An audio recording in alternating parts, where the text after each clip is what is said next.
like threw me way off. What the fuck happened there? It felt so natural I to just say. I accidentally called Dustin baby before the beginning of the podcast, wow. and I just flowed out of my mouth, and I couldn't help it. Welcome to Movie Boners, everybody. Hi. I'll never do it again. I'm so sorry. That was. I mean, that's cool. Hi, Jake. I've never done it in the last. I don't even know how many years we've been in the friends. last 15 years we've known each other. Yeah, well, I've never done that before. Movie Boners first, everybody. I mean, Christy has always considered you and I to be like the bromance. Well, you just took it to a new level, good sir. Took it up a notch. All right, let's move on. What beer do you have for today's episode? All right. I legit could not find a beer that would match this movie. Okay. But I did find a Japanese rice beer. And I was like, fuck yeah, I don't even care what the name is. So I am drinking, I'm going to butcher this. We should preface this episode. There's a lot of names and words that we have never heard or spoken before. And we're going to attempt them the first time live on air. It's going to be rough, so we apologize ahead of time. But the beer I'm drinking today is Yuzu Lager. Okay. It is a Japanese rice beer, as I just It looks said. like the only way you could pronounce that. Yuzu Lager. You know, I say that. I think that. I'm sure we are wrong. I would tend to agree with you, yes. Yeah. All right. Well, like you, I had a very similar thought. I was like, I will go and try to find a Japanese beer. That sounds like a good way to do this. And I got to the store and I found, ostensibly, it said on the label, the #1 Japanese beer. And I was going to get it, but it was in a bottle. And I don't really love doing bottles because it just kind of neuters the opening of the show. Yeah. Yeah. So I kept looking and I came across this gem, which is not actually Japanese. As a matter of fact, it is a sake lager by Iron Maiden, the band. They are apparently in the craft beer business now. There's a few bands that do that.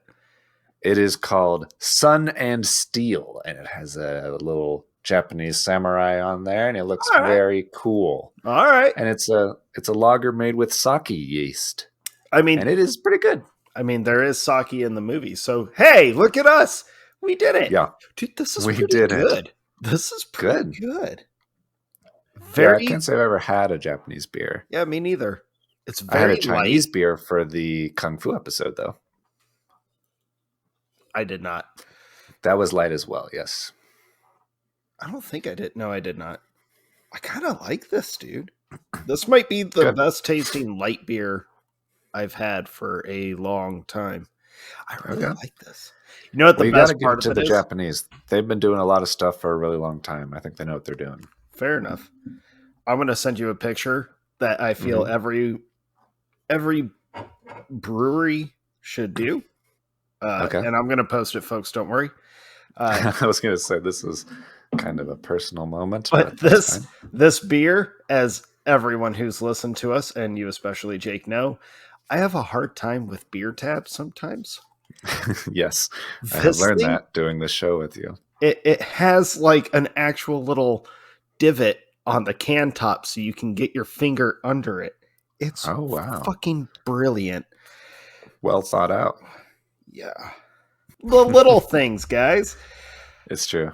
All right, let's do this housekeeping. I don't mean to rush, but I'm really excited to talk about this movie tonight, Jake. Okay, good. Let's get into this really quick. So today, just quick update on the movie draft. The good news, you did pass $1 billion finally. So that's good for you. The bad news is I am very close to 2 billion already. I know. So, yeah, that's pretty exciting, I would say. As far as things that have happened, Chevalier and Evil Dead Rise came out today, the day we're recording this, a week ago, the day you're hearing this. And they're okay. Seem like they're okay. They're okay. No real box office, but ratings are good. So more progress in that department.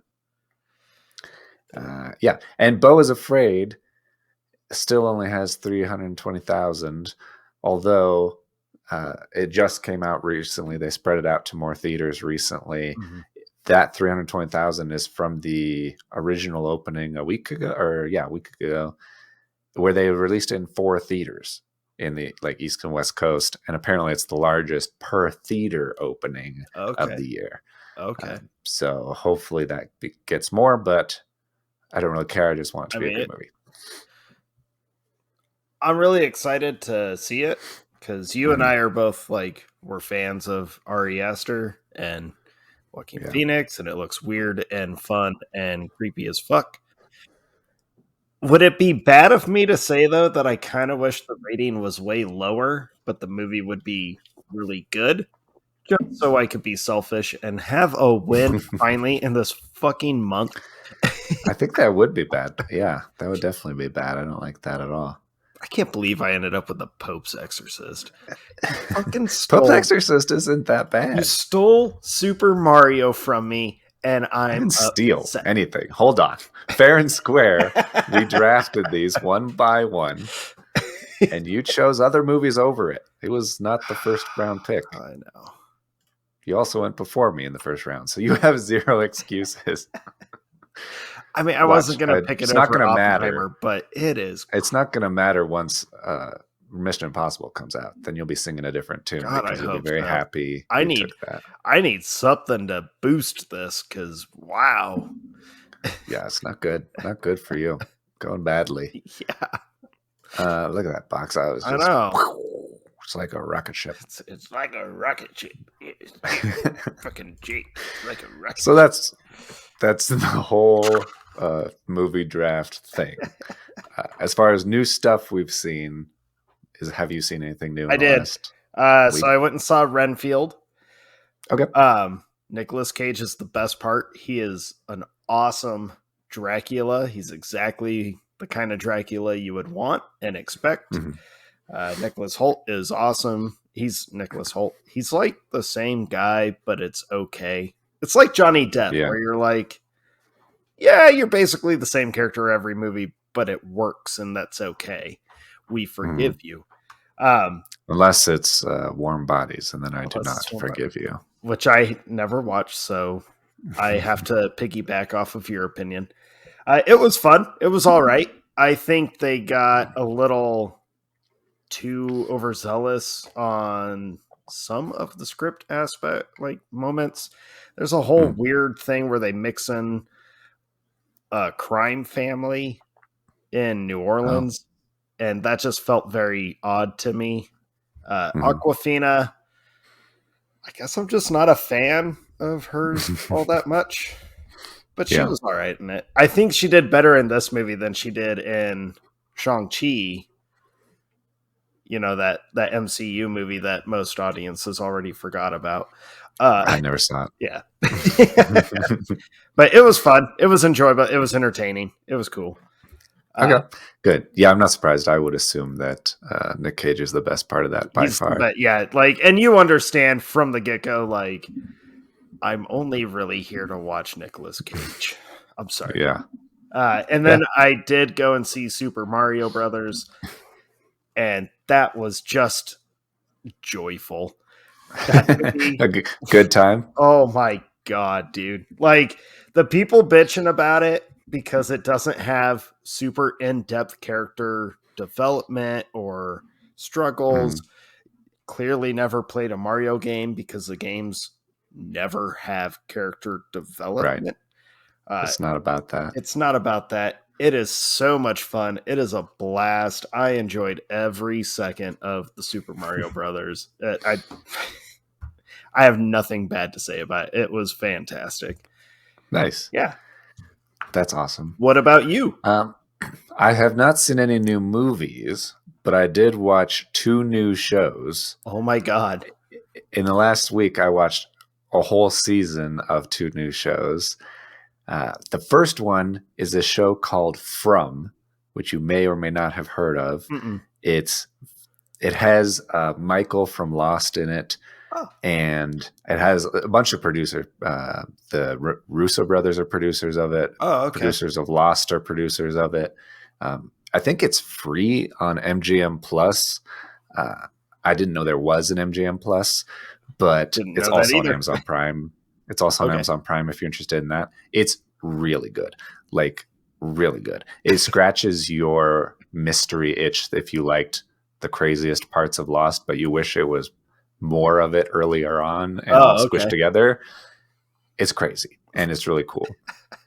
And you should just watch it immediately. I really, really liked it. I after I was watching the first episode, I was like, they better not cancel this show because I will be very upset. And then I Googled it, and like the second season comes out in like a couple of days or something like that. So we're okay. There is a second season. But the first season is great. We watched the whole thing in like a week, and it's a lot of fun. All right. The second thing I watched is a show called Jury Duty, which is okay. You may have seen an ad for this. No, I saw your wife posting about it. Oh, it's really good also. It's really funny and really clever. And I don't feel as bad about giving you the premise of this one. The other one, don't tell me shit about the other one. It's so crazy. I don't even want to try to describe it. But if you like mysteries, you'll like that. And like, there's good amount of violence in From and some F-bombs. So if you like a violent F-bomb version of Lost, you'll like From. If you want, so Jury Duty is, the premise is that it's a documentary about people getting into jury duty and what the legal system is like. But only one guy is a real guy and everything else is fake. The judge is an actor. All of the other jurors are actors. And they made up the actual court case that they're on. And the lawyers and the defendants and everything are all actors. And so it's all about like, just, it's kind of like, I'm blanking on that movie with Jim Carrey where he's the center of the world. The Truman Show. Yes, thank you. It's kind of like the Truman Show, but set in a jury setting. Okay. And it's really, really good and really fun. And then they reveal at the end to him that it was all made up. And then they do a really cool thing in the last episode where they do like behind the scenes, where they actually like show them how they had to do all this writing. Like, what would we have done if you did this? What would we do if you did this? They have to like, they don't know what he's going to do, and they have to like write around it and improv all the actors. And it's really clever and really funny. So definitely check out Jury Duty, I would say. Okay. I think that's also on Amazon. I'm pretty sure. I don't know. I'm not asking you. I think it's on Amazon. If not, don't. Not asking you. All right. I think that's all of the housekeeping. Did I go fast enough for you to get through all that? No, I think that was it. I think we did it. Go to the merch store and buy stuff because we're getting rid of all that stuff in the next 2 or 3 or 4 weeks. I don't remember exactly when this comes out, but around then. Somewhere there. Do it, folks. Do it. Okay. So. All right.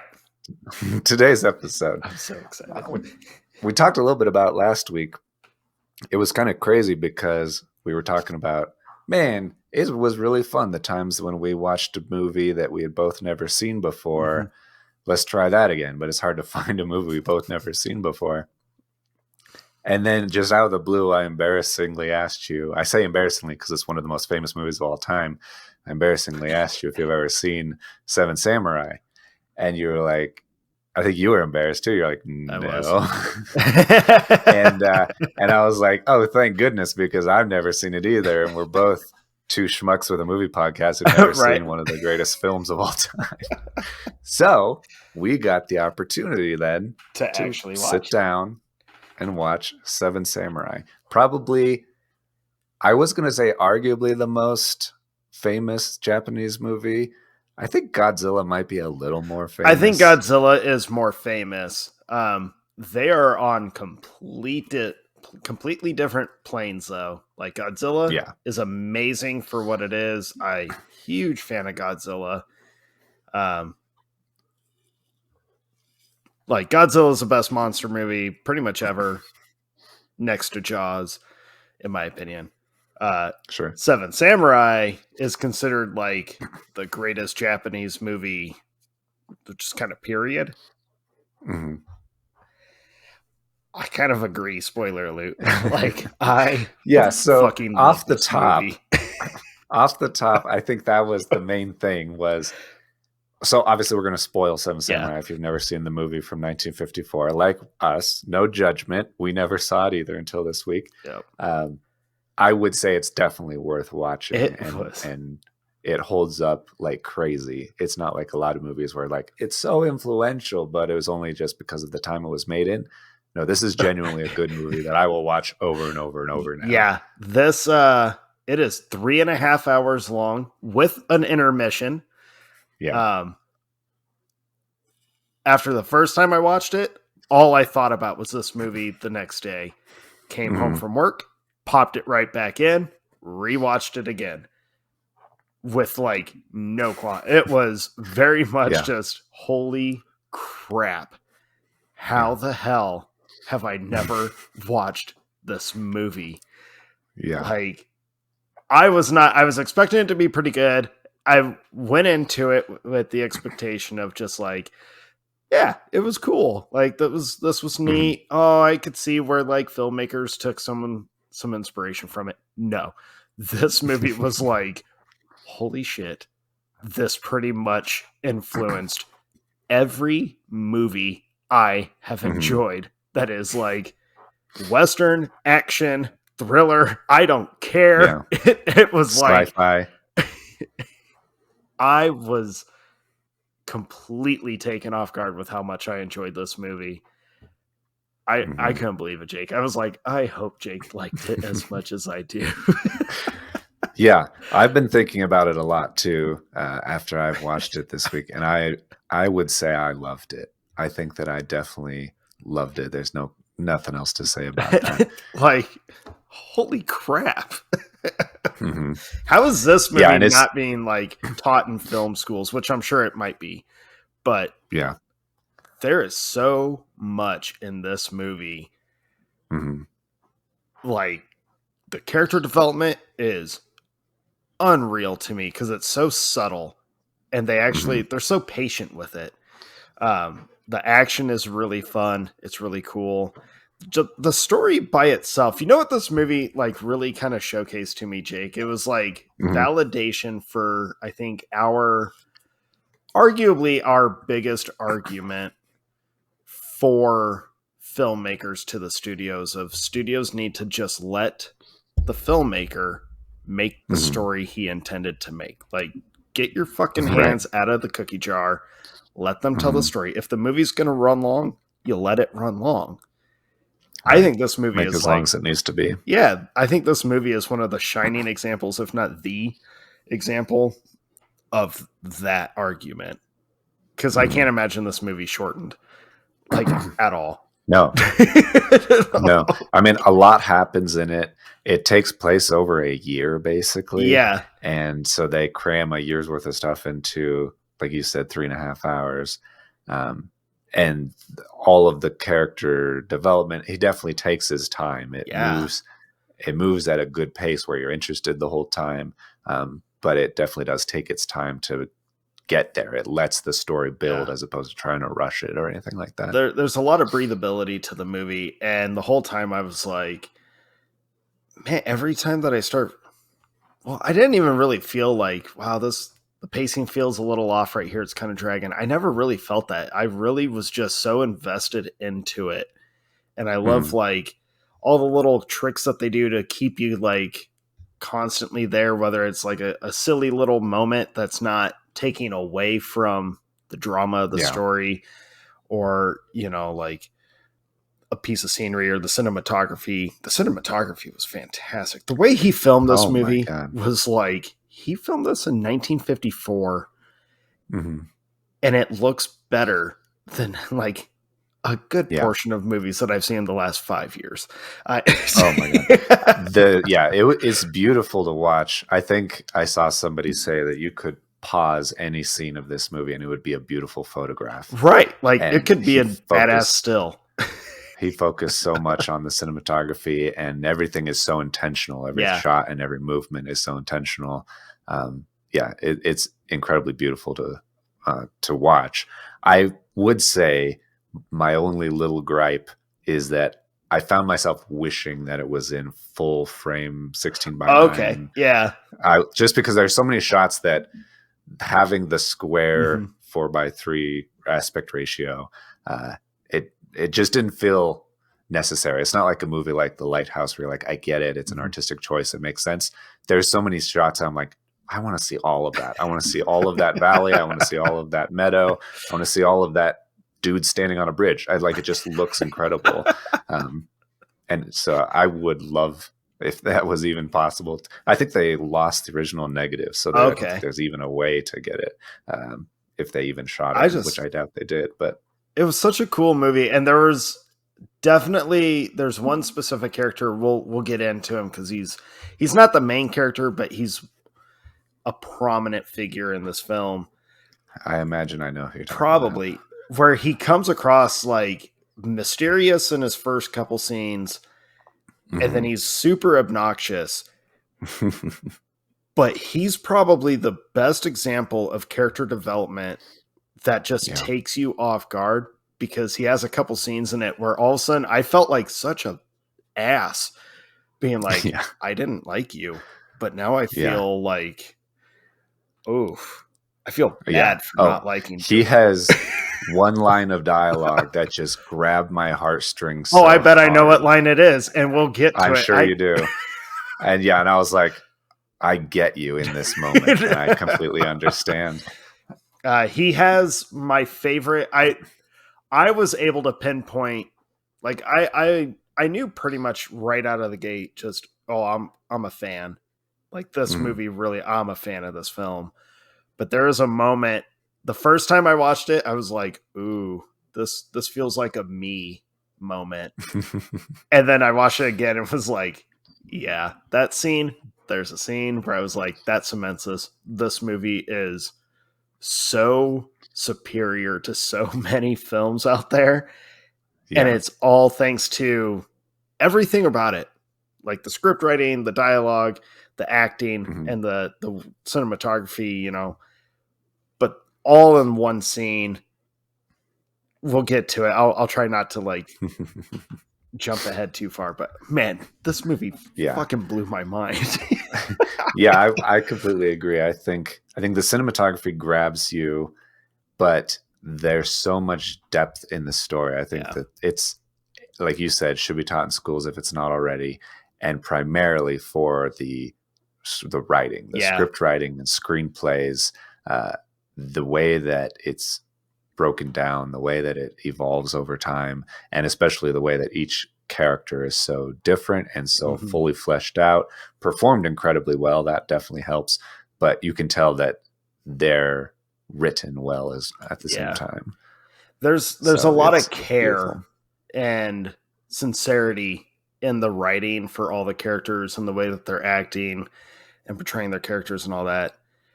That it comes across just so. I think that's what elevates this movie for me. Really, is you can tell that that he put so much heart into making sure that the cultural aspect, especially late 1500s Japan, was shown properly. It wasn't like used as kind of a gag. It wasn't poked fun at. This was genuine. I found myself feeling like heartbroken, but so appreciative of the costume designs too, because there's a couple shots in it where you'll see like the sandals that they're wearing, or I forget the actual name of the shoes style, but they're like, if you watch all the different kind of classes that you randomly see, like the main villagers that the movie is about, they barely don't. They have like little scraps of whatever they could find. Their feet are hanging over it, and it's tied to a string on their foot. The character I was talking about, he is barefoot, like the whole film. He's pantsless for a portion of it too, which is one of the most badass scenes. Dude, I was looking it up. They were so authentic with samurai, like actual samurai armor, or what doesn't look like armor to us, but that's what it actually looked like and was. They used real armor for some of the scenes. And it kind of cracked me up because it was such a like, oh yeah, that's a shining example of like, we don't really focus on the historical accuracy a lot of the time in Hollywood. Yeah. And I enjoyed it for him because he's kind of like a crazy. Oh, he's a wild card, barbarian type character where he'll just like run into battle without any pants on. It's kind of a badass. It's pretty cool.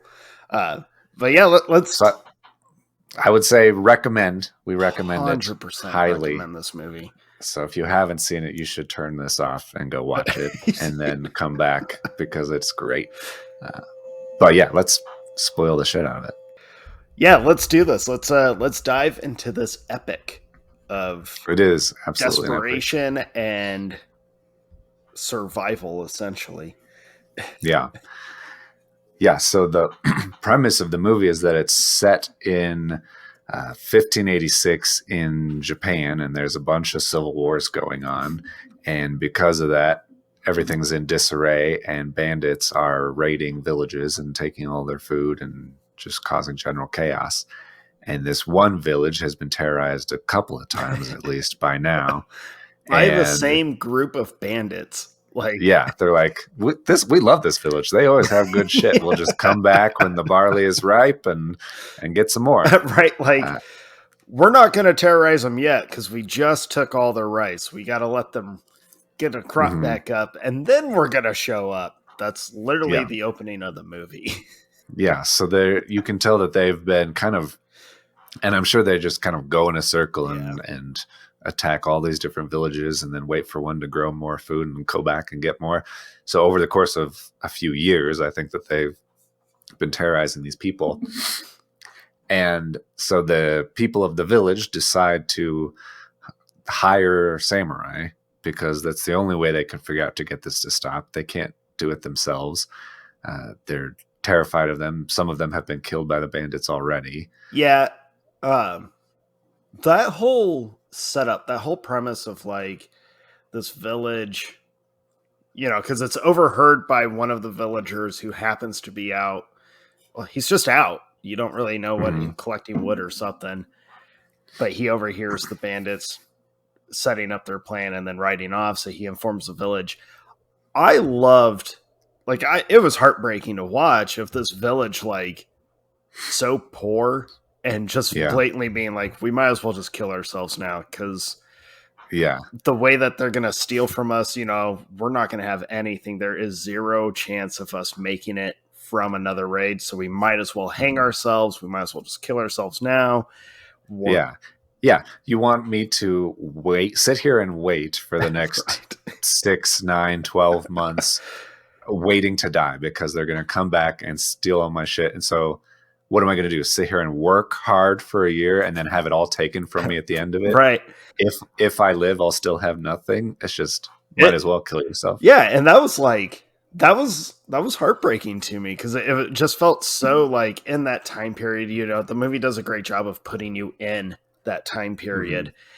And it just felt like you just met this village, but just from the costuming, the way the village is set up, the dirt and the mud and the wailing, and it's a small, I don't even think there was a full 100 people in this village.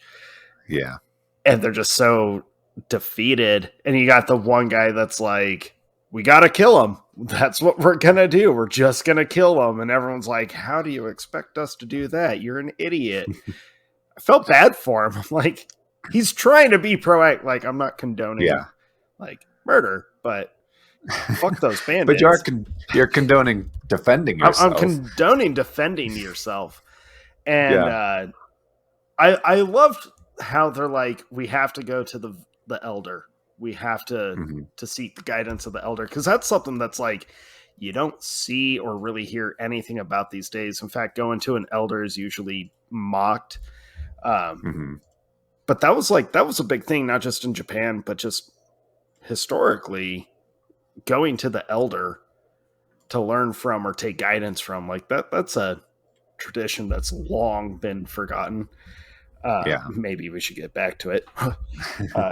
Yeah, but definitely, especially a big thing in Japan too. Especially a big thing in that culture, and I really respected that. I was like, that was one of those first moments in the movie where I was like, oh yeah, they're not just showing us this cool story. Like, this is a deep dive into a culture that we're never going to really fully understand. So this is as good of a glimpse into it as I think we're going to get. Yeah, and that's one thing I definitely appreciated, because I don't know a ton about samurais. I haven't even seen that many samurai movies. I've seen, this might be one of 2 samurai movies I've ever seen. I watched a bunch of kung fu movies and ninja movies and all that stuff, but actual like samurai culture and like styles and the haircuts and everything, I was never really just exposed to. So I thought it was definitely interesting to watch. And the elder is the one that tells them, like, we're gonna hire samurai to defend us, and we'll feed them, and that's our currency. We can feed them. Yeah, we have to find hungry samurai because we had to have no money to pay them. So you can't find one that's seeking any sort of like money or fame or anything, because it's not that exciting of a mission. You're going to defend this small village against 30 or 40 bandits, right?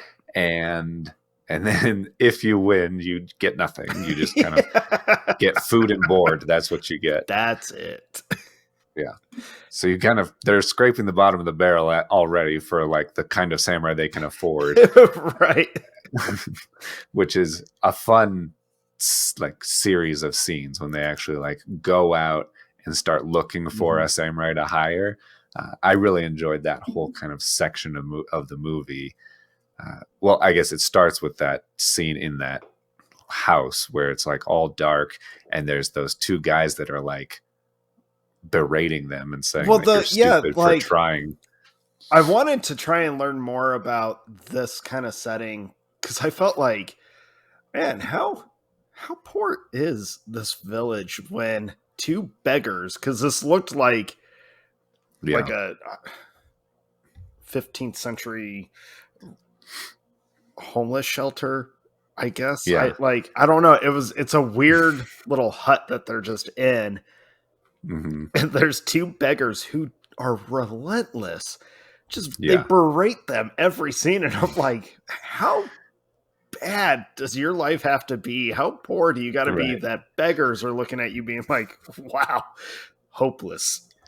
Yeah, they're like, wow, you guys, you can't even afford rice. You're eating like millet and all kinds of other. Yeah, it's like, you guys are below us. Yeah, we are the dirtiest, grossest looking beggars you ever saw. And he looked gross. There's a couple close-ups of him, like a little bit later on, where his beard, like, I don't grow a good beard. Mine's just patchy and sad. That's why I don't really try to grow one. This guy's was like, did the Wolfman give up and just like call it a day before anything can really get going? His beard moved to his eyebrows because they went like all the way like it goes up on top. It's like just underneath his eye, and it's like it looked bad. Like I'm not trying to body shame this character, this fictional character. Maybe it was the style back then, because I will say the haircuts are dumb. Also, their haircuts took.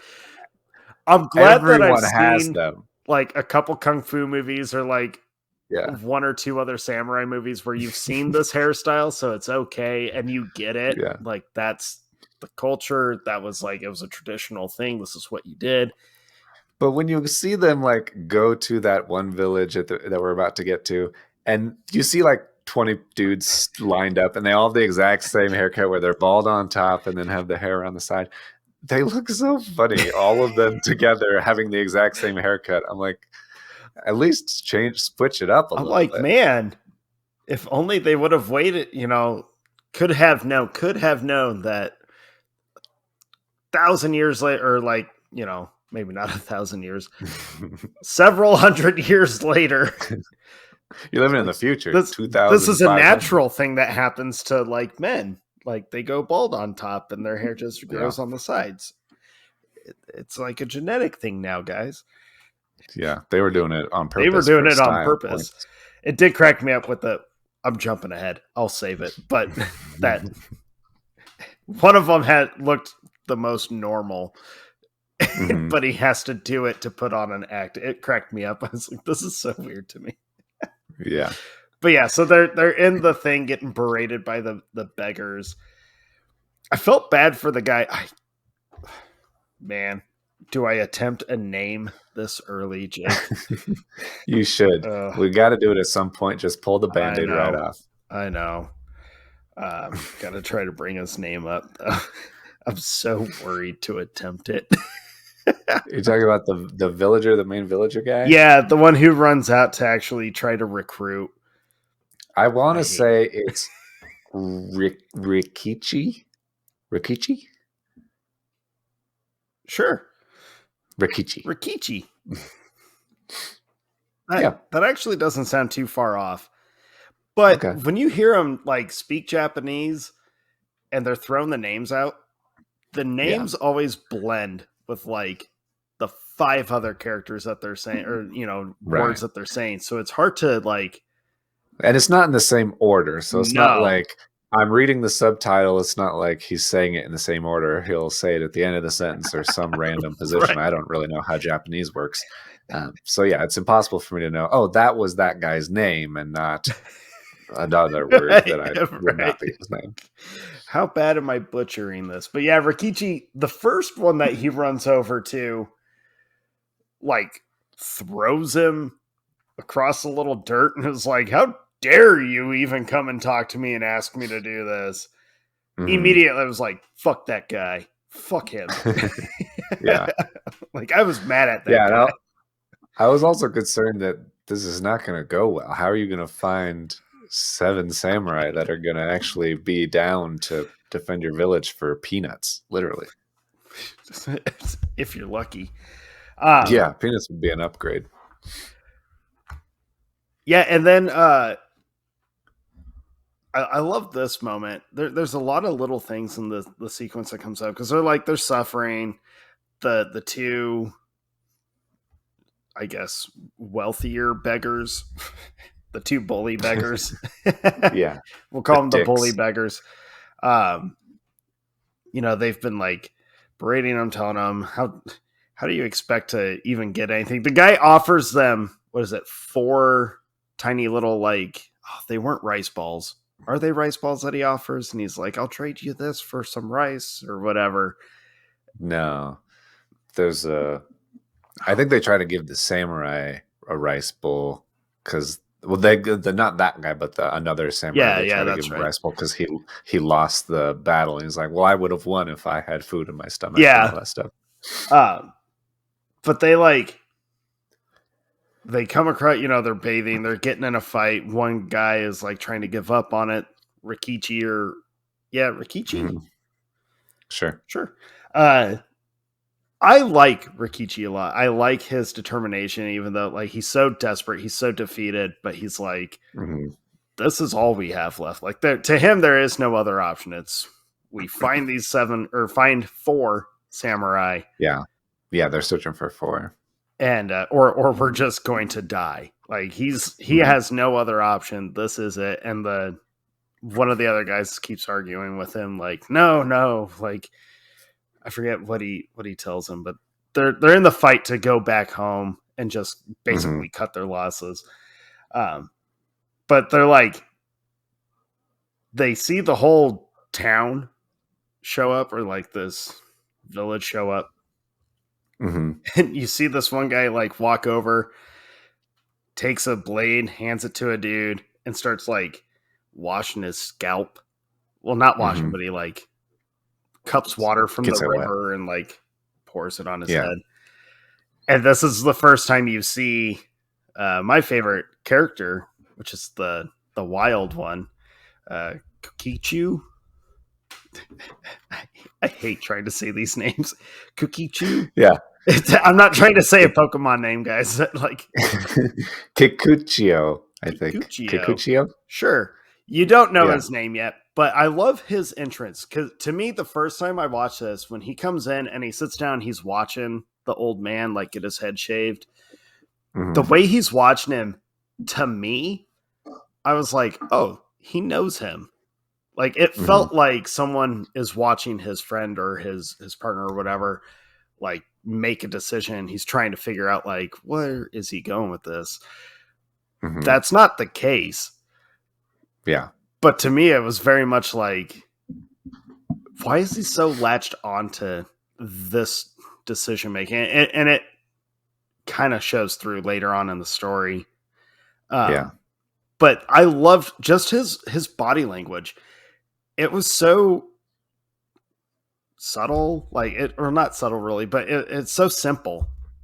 But for some reason, I was super intrigued by just the way he sits on the rock and studies the old man getting his head shaved and donning the cloak of like a monk and all that. Yeah. Yeah, everything that he does, Kikuchio, he's the actor that portrays him, his physicality and physical like, movements and face and body and everything, the way he like carries that big sword around, big samurai sword, you can't take your eyes off of it because he's so physical. I was so intrigued immediately. And it was one of those moments, like, I didn't watch any kind of trailer for this going into it. The closest thing I ever knew about this movie was that it existed. Very highly regarded. And the Magnificent Seven, the original Western one, was the American remake of this movie. Yeah. That was, and I've heard of Akira Kurosawa, who wrote and co-wrote it and directed it. He's famous, obviously. That was the extent of my knowledge of this movie. And so, as soon as he like Kukichu, whatever, sits on the rock, I was just so like, oh, there's something. Like I knew instantly, this guy's crazy important. Like, is he going to be one of the seven? What's going to go on with him? Is he like? Is he one of the bandits that we didn't get a good look at? Like, is he a disciple? Is he what the hell? But it was just, he says nothing, but he was so captivating to me doing nothing. And I think draws you in. That is one of the like most brilliant things about this movie is just, he sits on a rock and watches an old guy shave his head. And I was like, what is happening here? Yeah, no, I completely agree. But yeah, you find out that like this criminal has kidnapped a child and is holding the child hostage essentially in this little barn. And the village under duress asked like, will anyone just be willing to help? Like there's no reward. We need help to get our kid back. And they tell him like, oh, this old guy just didn't even question it. Just said, yep, I'm going to help. Yeah. And immediately. Yeah. I love that. It drew me into his character. Like instantly. And I also love that the guy that they're at, like telling what's going on. He's like, there's a bunch of villagers just standing around. None of you are going to do anything. And then this one old guy just like sits down, has a guy start shaving his head for him. Yeah. Like he cuts the ponytail off, which to me, like when they cut that off, I know. Yeah. Like that's a big deal. Yeah. Like, I don't know a lot, but I know that to a samurai, cutting his hair, like the ponytail and everything, is not like something that you normally do. This is sacred here. It's like a status thing. Yeah. And so when he does that, I mean, immediately you understand when you hear that this old man, without question, without any kind of second guessing, just immediately was like, yeah, I'm going to help. So you understand immediately this guy has kind of a deep honor system inside of him. Like he's got a very high moral compass. And then he cuts his hair. And that it's a moral compass that is not superficial. Like he's not he has no problem with getting rid of the hair, which is like just a status it's just as a far as thing like to culture goes. Yeah. But he will sacrifice that to save someone's life. He'll sacrifice his life to save somebody's life. He's going to put himself in danger. So you immediately know this guy's a hero. Like no matter what happens next, he's a hero. There is no questioning. You understand he's a hero. His honor system, his moral compass is strong. Mm-hmm. And you're like, and he's the old guy. So immediately as a viewer, you're like, he's going to be the first. He's the man. He is. He looks like a leader to me. Right. Like he just looks like I need to hang on every word he says because I feel it's important. And he does like that head rub. Every time he does the head rub, I was like, oh, what is he deciding? What is going through his head right now? Because that's like his tell. Yeah. Yeah. Deep in thought. Yeah. Yeah. So that's Cambay, the leader of the 7. Mm-hmm. And yeah, when he pretends to be a monk, shaves his head to pretend to be a monk, has someone bring him some rice, and he pretends to be nice to the thief who has the kid, goes and gets him to open the door, basically. He opens the door. He opens complete. Yeah, he's like, I'm just going to open this. Feel free to eat some rice. And the guy's like, I'll kill it. And he's like, I'm just being nice. And then completely unarmed, just lunges into the house. Lunges in. Barn or whatever. And you don't see anything that happens. Yeah.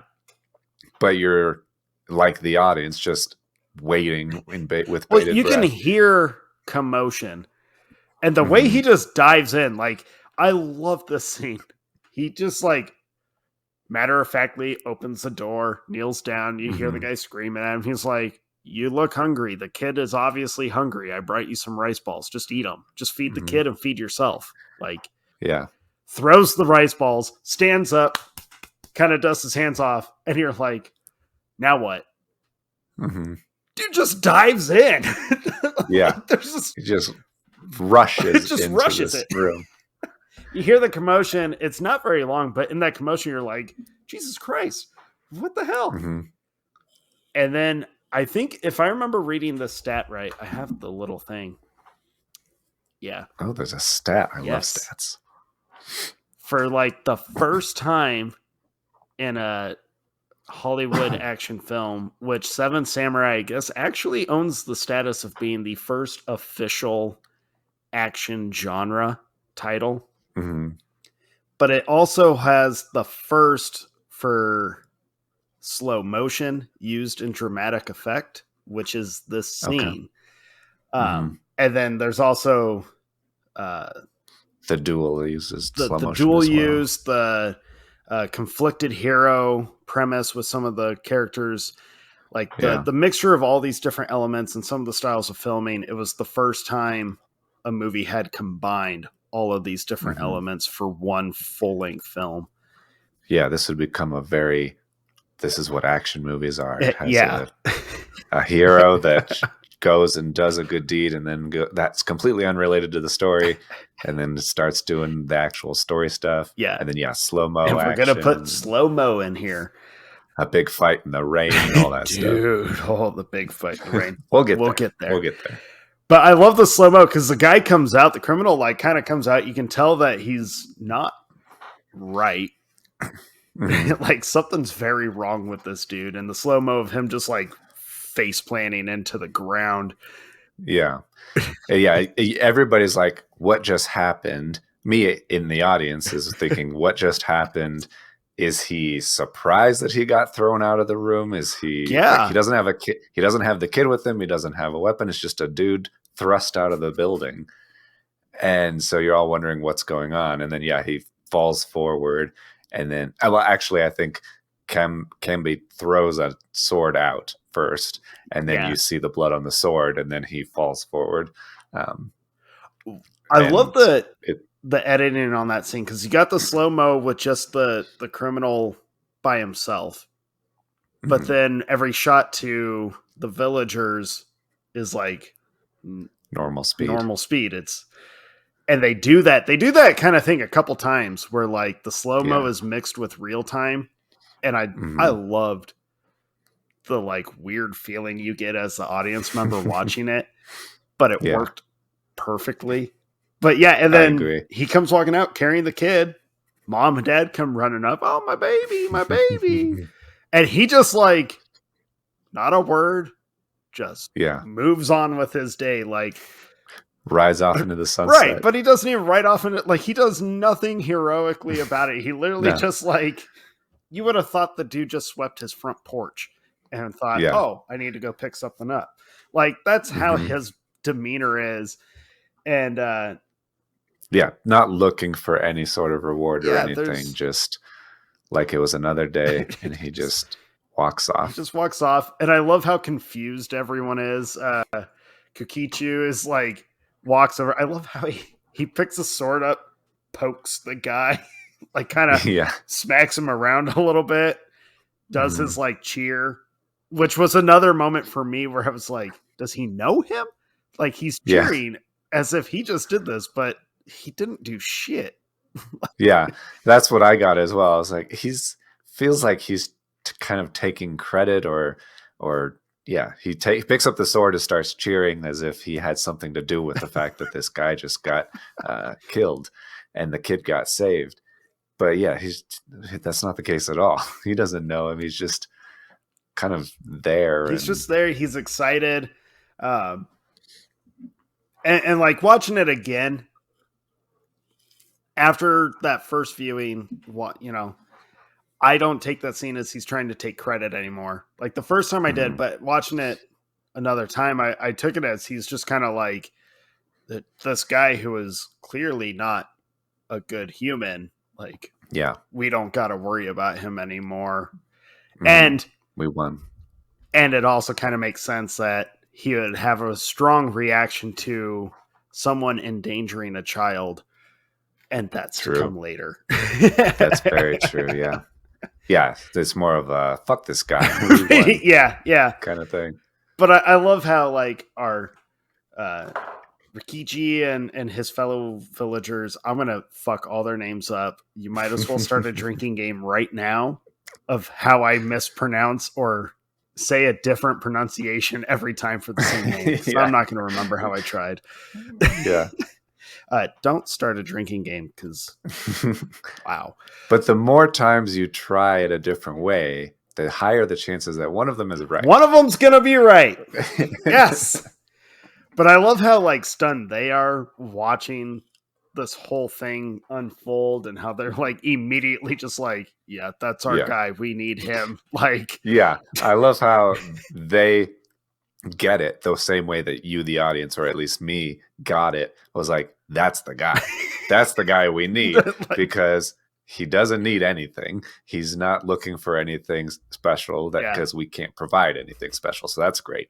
Also, cares about people, cares about protecting them. His moral code seems to be at a good place where he would actually listen to what you need. And so, you're like, get him. We have to get him on board. And they take their sweet time about it. They kind of like follow him and they take their sweet obviously time. They're But every time Rikichi tries to like, okay, like it's like asking a woman out, right? Or asking a girl, like you got to build the somebody courage that you're intimidated by for sure. Yeah. And then someone always interrupts, like right when you're like, okay, this is my moment. Someone interjects and you're like, fuck, damn it. I lost it. Moment's gone. I'm going to try again. And the first time is so like innocent because it's Kyoko. Is that Hold on, I'm scrolling the list of names. It starts with a K. Oh, you're talking about the young guy? The kid, quote unquote. Katsushiro.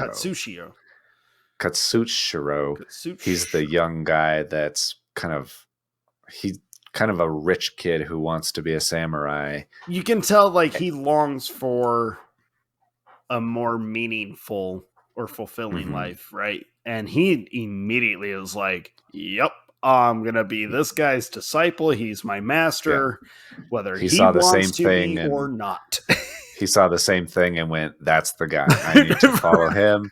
I need to be his apprentice or whatever. Whatever it is, whatever it's going to take, I'm I am following his example, his word, his commands. Like, this is it. And I love how the old man. I'm not trying names this whole thing. Cambay. Cambay. Cambay. I have no idea. Cam. Good old Cam. I like how he tells him, like, I'm Ronin, which was one of my favorite, like, attention to detail with this movie. Because it's called Seven Samurai. All the samurai you see in the movie were once samurai. Technically, none of them are anymore. They are all Ronin because they have no master. They have no house. And I loved that little droplet of detail. I love that too. And it's something I've been thinking about a lot the last couple of days, because they are Ronin. They have no master. And according to the Bushido code, if you are a samurai and your master dies or loses his status or whatever, you're supposed to commit seppuku and kill yourself. Stab yourself in the stomach and cut all your guts out so you die. That's like the honorable way to go. But there's a bunch of samurai just walking around who are for hire, and obviously these Ronin are not terribly concerned about being dishonored. Well, it's or like whatever. So I was looking into it a little bit. There's like a little historical bit to this whole thing. So, that time period, the late 1500s in Japan, at this it was considered like the end of the warring times or whatever, where all these houses, which everyone I think assumes they know of, all the samurai fighting each other, all the different civil wars. Yeah, all the civil wars and stuff. That basically was all coming to an end. Like that, they had their big, I forget what his actual title was, but he was like ending all of this. Just kind of, no, this hasn't done us that much good. So we're concluding all this. So all the Ronin at that point, like their masters may have been killed off or whatever, obviously they all lost titles, but it was such a gray area of you don't have to follow that tradition anymore. Like you are just kind of released from your duties, but all these samurai are still going to carry so much on their shoulders. It's basically like military, right? Being honorably discharged or whatever. Like you're not part of it really anymore, but you're always going to be a part of it. Like you're not expected to serve, but you're always like, you're going to follow the code that you learned or, ingrained into your life.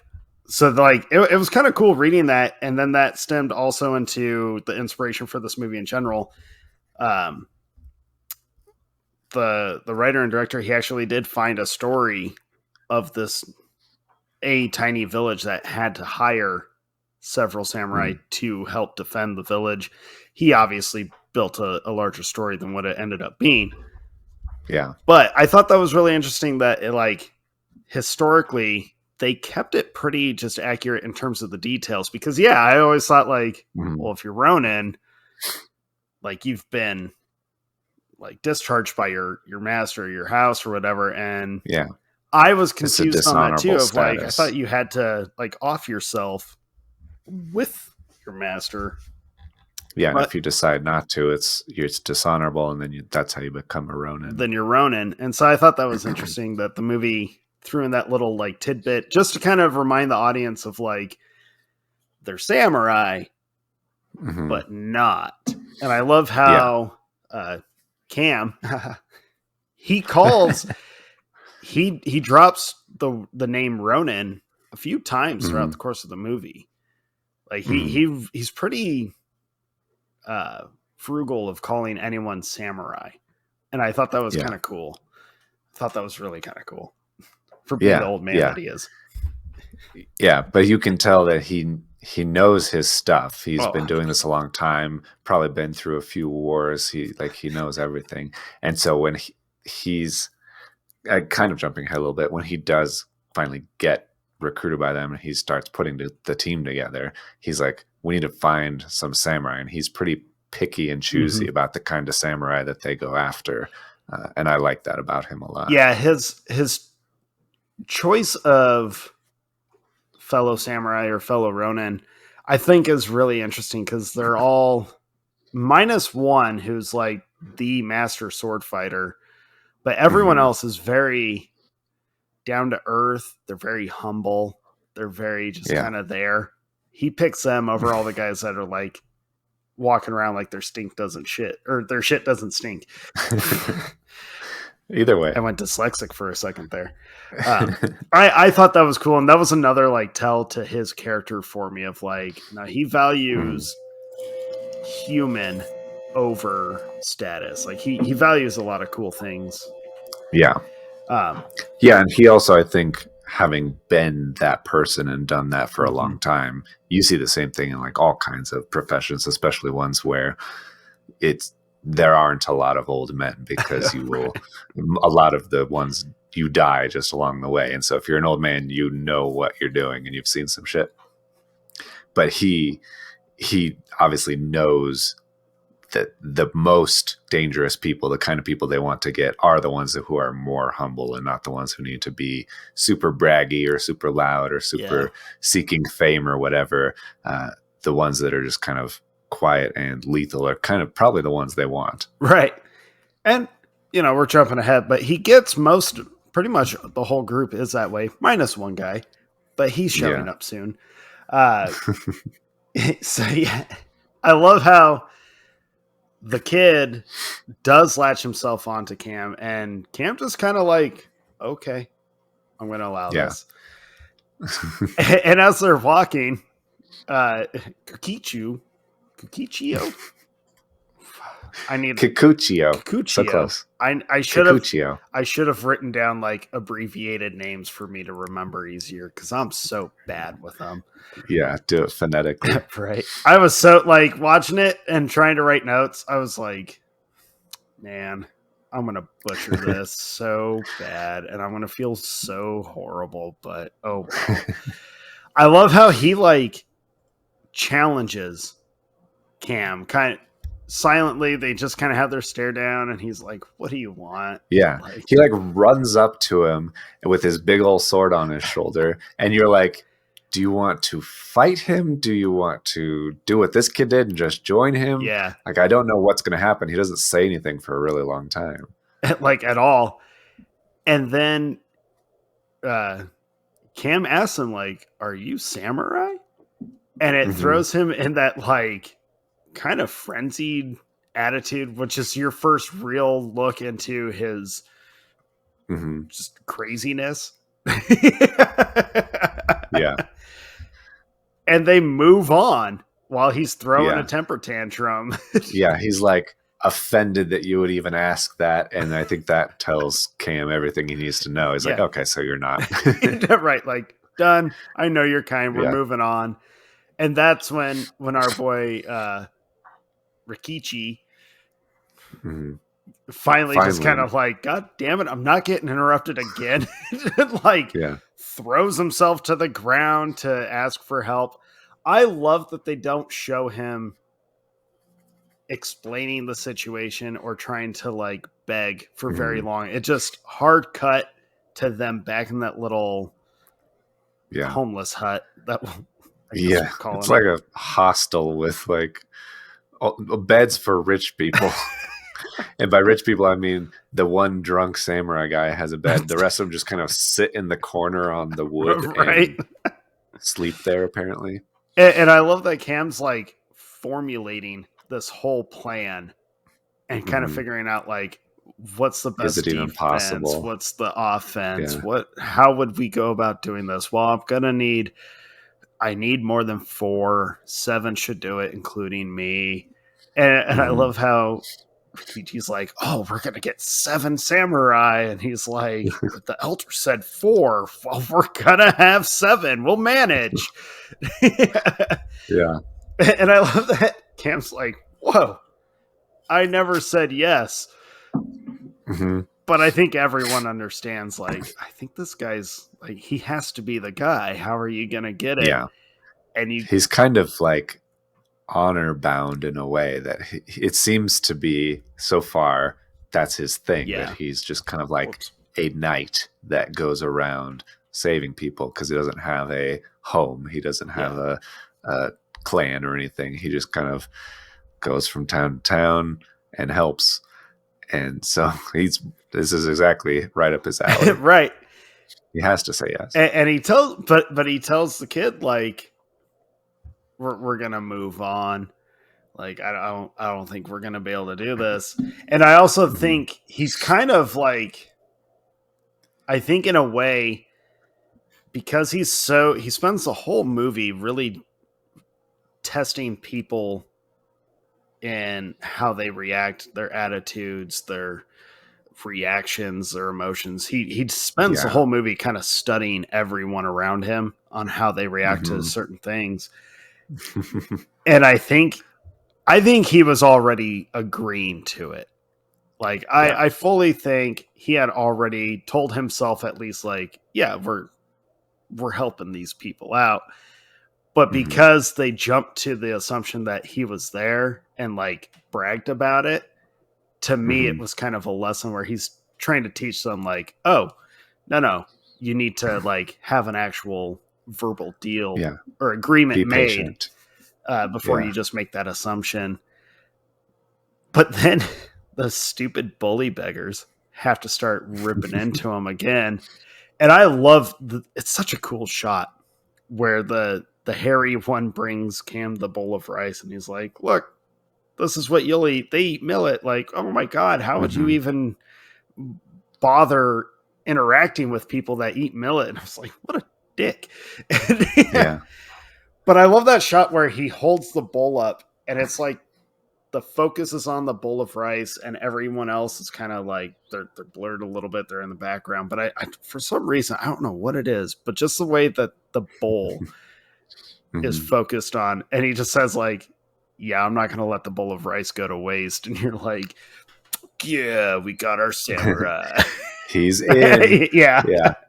That's basically an agreement. Yeah, like, oh, the bully beggar, like, inadvertently, out of spite, got the old Sealed man samurai to be like, oh yeah, I'm going to help him.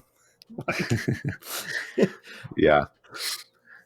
You mentioned how he tests people and kind of gauges where they're at. I really enjoyed that whole sequence after he agrees, where he has the kid Katsushiro basically stand at the door with a stick, and whenever they call a samurai or potential samurai in, he tries to smack them in the head with the stick. And it's like just a test, like just a baseline test. If you get hit in the head, we don't want you, right, because you're obviously no good. It's like the samurai equivalent of making sure you put your name on a test. You remember doing tests like, did you write your name? That alone. Can you pass the most basic like directions? If you can listen and follow directions, that's the good start.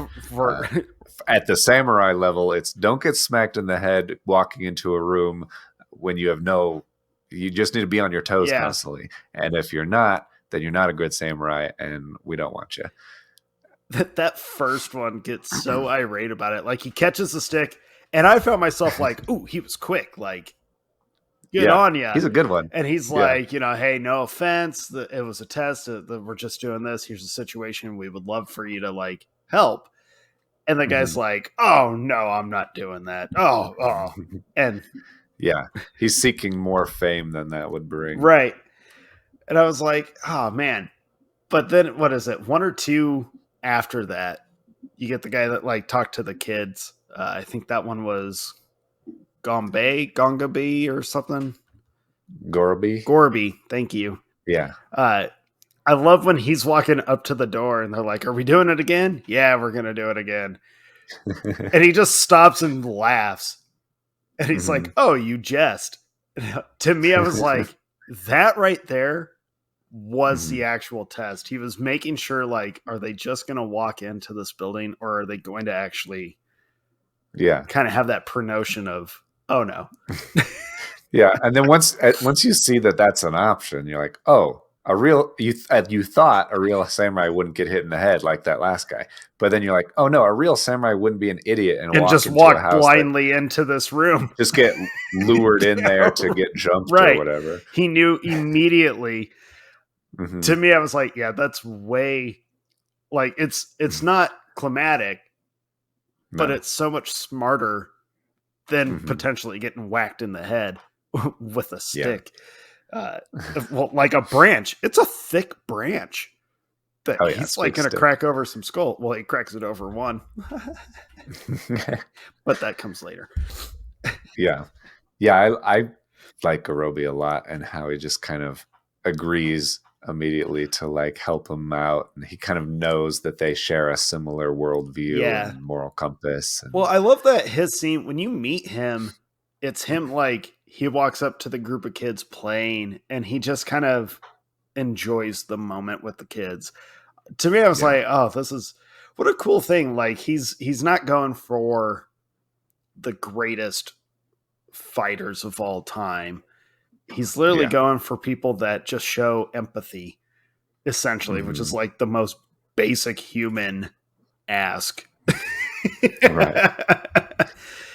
Right, exactly. And I think that's kind of a cool trait, especially for like samurai or all these Ronin who are, I mean, they've been in battles. They have killed. They are willing to kill. They don't bat an eye when it comes to that. But I like that Cam is putting empathy and putting that human element kind of above all. Like if you can't have that, then you're not actually as effective as you think. Right. Essentially. Right.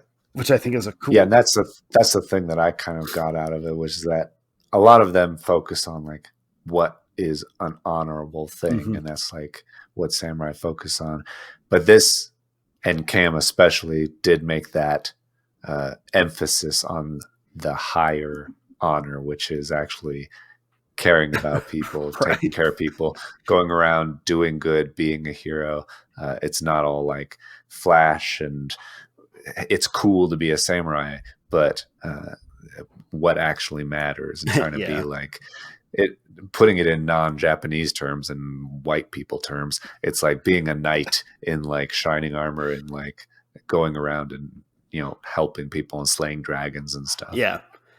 It was just a cool thing. And the more that I watched, like even up to this point, which this isn't even an hour into the movie, but to me, like I just kept feeling an overwhelming sense of just like humility, you know, being humble. The movie just kept humbling me, and I was just like, this is intense on like a deep level.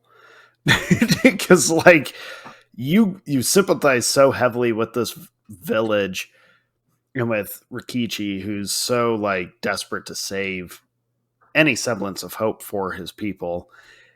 And you're just like, I think anyone who's ever been on like hard times, whether it's finances, food, or just emotions in general, life in general, like I think you understand or can understand these characters, these villagers so much deeper. And to have like the group of samurai that show up to help them, that are recruited to help them, to me, it was like, God damn, like what a cool thing. Like you feel for it, you understand it, you connect to it. And I did not expect that from a movie from 1954, especially a Japanese movie from 1954.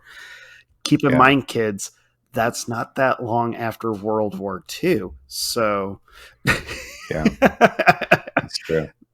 Japan had some problems. Japan had some problems. Some rebuilding to do. But yeah, so we get the first, like, well, I guess the second samurai recruit, right? With Gogobe. And then Garobi. It's sure. I like Gogobe better. God, dude, I can't. I'm trying to like, my brain is trying to remember what the subtitle said, because and then my list of names is like not loading like I need it to. Gogobe finds Heihachi, which is easy to remember because he's like a hatchet cutting wood. Dude, Heihachi is awesome. Like his opening scene, he's a hilarious dude. Is fantastic. I love like the innkeeper is talking. Mm-hmm. He's like, that guy offered to pay me and just chopped wood. Who does that? And he goes out, and you can hear the him kind like, of guy we need. Hot! Like he is hacking the hell out of some wood. It would make Captain America be like, damn. Yeah. Which I really liked. I think I don't know if it's like a saying or whatever, but I think whatever you do in the small things is what you'll do in the bigger things. And so for him to put everything in his focus and form, and he's just cutting wood. He could just be haphazard doing whatever. There's no real like standard to doing it, but he's doing it precisely. He's doing it well. He's like all that noise. He's intensely, ostensibly training. Like he could just be putting in a little exercise or whatever just by cutting that wood. I think that tells Gurobi everything he needs to know about 100%. Him. That he's the kind of guy they want. He's willing to cut wood. He's willing to cut wood well, even though he doesn't really have to. And it's like, I don't know about you, Jake, but I was watching, especially the second time watching the movie, I was watching those cuts and I was like, they are like almost identical. Every one he hits is like the exact spot every time. And I started thinking like, what would it be like if I tried to do that? That would not go well. Disaster. Hope you didn't want even cuts because you're not getting them. You're lucky if you get wood, honestly. Shut it. I can't argue that. You're right. But I do love how precise he is. And he's like, makes a joke. I love his joke where he's all, you can't stop me once I start like chopping up men. Like, just can't stop it. That's why I just run away. Love that joke. The guy's like, man, what an effective way to like contain yourself. How would you feel about chopping down 30 men? And he misses the wood completely. That's one of those perfect ways to put in a lighthearted joke, a good, funny moment that doesn't distract from the story. I'm looking at you, Marvel. I completely agree. I think that this movie does that a few times where there is really, they have to elevate the mood a little bit because it is pretty dark. I mean, it gets pretty dark. They're in a fight to the death towards the end. Everything looks bleak, but it's a very human thing to find a little bit of levity in that situation. And I think that the jokes that are in this movie are timed well. They feel natural and human. And that's just a good example of it. Whereas the stakes aren't high at this point, but you're getting to know that these characters and these two guys who have never met are kind of bonding, and they're both kind of jovial about it. Right. And they get each other pretty quick. And you got your fourth recruit at this point. Yeah. And that's when we meet like really the only samurai that we are introduced to who we see combat, like actual combat from, is the silent, not so empathetic samurai. He is the master swordsman. He's not empathetic, but he's not empathetic. True. He's a master swordsman, and that's kind of his thing, that he's just quick and silent and super deadly. Kyuzo. Well, you're going to do better at that than I. Kyuzo, you see the duel where apparently this one guy challenged him. You kind of come into it in the middle of it. And this one guy challenged him, and they're using sticks. And so it's not like high stakes or anything. And they duel, and they set up. The thing that caught me was that it's such a quiet scene, and everybody is watching. The whole village kind of comes to watch, and Cam and the kid and everybody kind of come to watch also. And they see him like line up, they take their stances, but it's all so quiet. And then they rush at each other, and like both of them touch like sticks to each other's bodies. And the guy that challenged Kyozo he's like, so it's a draw. We both equally win. And Kyozo's like, no, you didn't win it. I obviously won.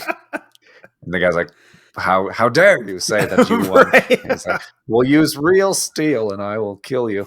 And so they go and get swords.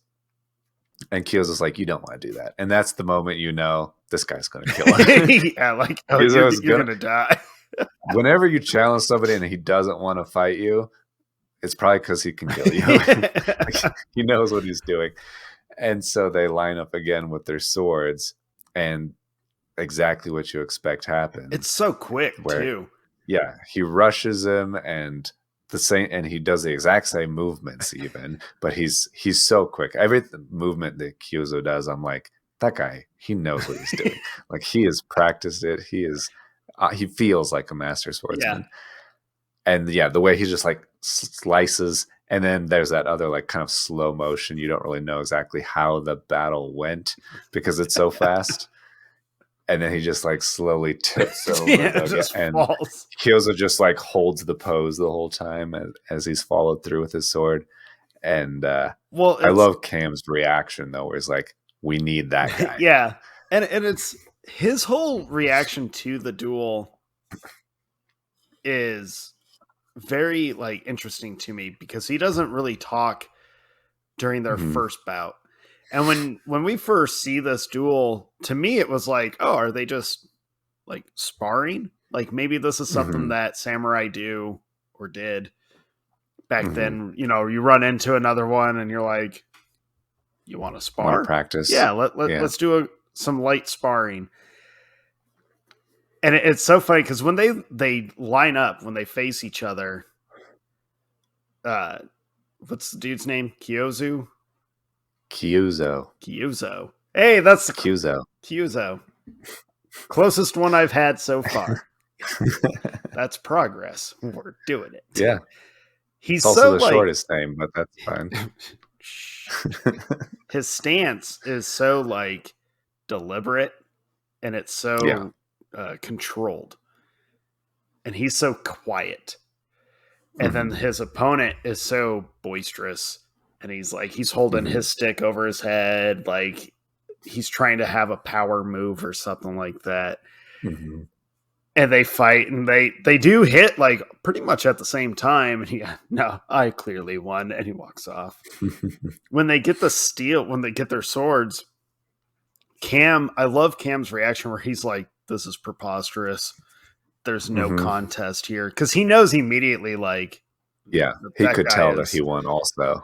Yeah, like to me it was almost like he's thinking in his head, how can no one else understand how mismatched this is? Like, yeah, there is it's not even close. Yeah. And yeah, he's very much like, we gotta get he's excited about this guy because he's so deadly. But then they do another cool edit tool where they cut it. And you find out, like, nah, we lost a big fish. Like, yeah, couldn't get him. Yeah, so you get the idea that they must have talked to him. Yeah, but he wasn't interested or whatever. And yeah, he says we lost him. Like he didn't want to sign up, but he told him where they were in case he changed his mind. Which he does. They like go into the little hostel or whatever, and I like that they're just sitting around, just kind of talking and just kind of having like that bonding moment together. Everyone's just kind of like learning from each other, sharing. They're not really talking like anything serious. It's just like kind of new friends. Yeah, because that's exactly what they are. But that's how the whole conversation is really treated at that moment. And you see the Master Swordsman come walking in silently. Sneaky bugger. And I like that they don't announce his presence at like right when he walks in. you know, the one guy notices him and just kind of like, we're just going to let the conversation continue. Yeah. Yeah, because he looks like he's looking for something, like he's trying to figure out who these guys are and if they'd be worth joining, what their character is, basically. That was how I took it too, where he was waiting for something to prove to him that it wasn't boisterous, this mission of because you could tell just with that quick bout, he's not about that. He just needs something matter-of-factly. Yeah. And he gets the matter-of-fact, sure, it's in a like genuine, like kind of free-spirited way, and not, you know, hey, we're gonna have to kill like 30 or 40 guys brutally, but right. But I like that he's waiting for that. To me, that was how I took it. Was he's so serious and he's so quiet and he's such a master at his craft, but he needs something other than the craft. He needs something to kind of humanize him a little bit. That was how I took it. And it's all silent. Like I could be completely diving into that way too deep. That was just that was how it came across to me, because he, like, they point him out after they say a couple jokes and they're like, we're just going to go. We have enough. Like Cam's like, you know what? We're good. Maybe we don't need the 7. They're like, no, we got him. Like, we're good. We'll have 6 at least. Yeah. And then we get the bearded, the hairy bearded bully beggar. The bearded bully beggar. Yeah. Triple alliteration. Yeah, I'm going with alliteration like crazy with this guy. Like a motherfucker. I know. For some reason, he's like super excited now. Like, I found another one. You should have seen him kill all these guys. Like, he took this dude down. No contest. He's drunk as hell. And Cam's like, if he's samurai, he knows not to get drunk. Like, yeah, not drunk enough to lose your senses. Should we do our test again, Master? Yes. Yes, we should. Yeah, the way he like walks in all confident and then just gets smacked in the head. Like, it's painful to watch because the thud. He gets laid out. He gets laid out. Who hit me? Who the hell hit me? Yeah.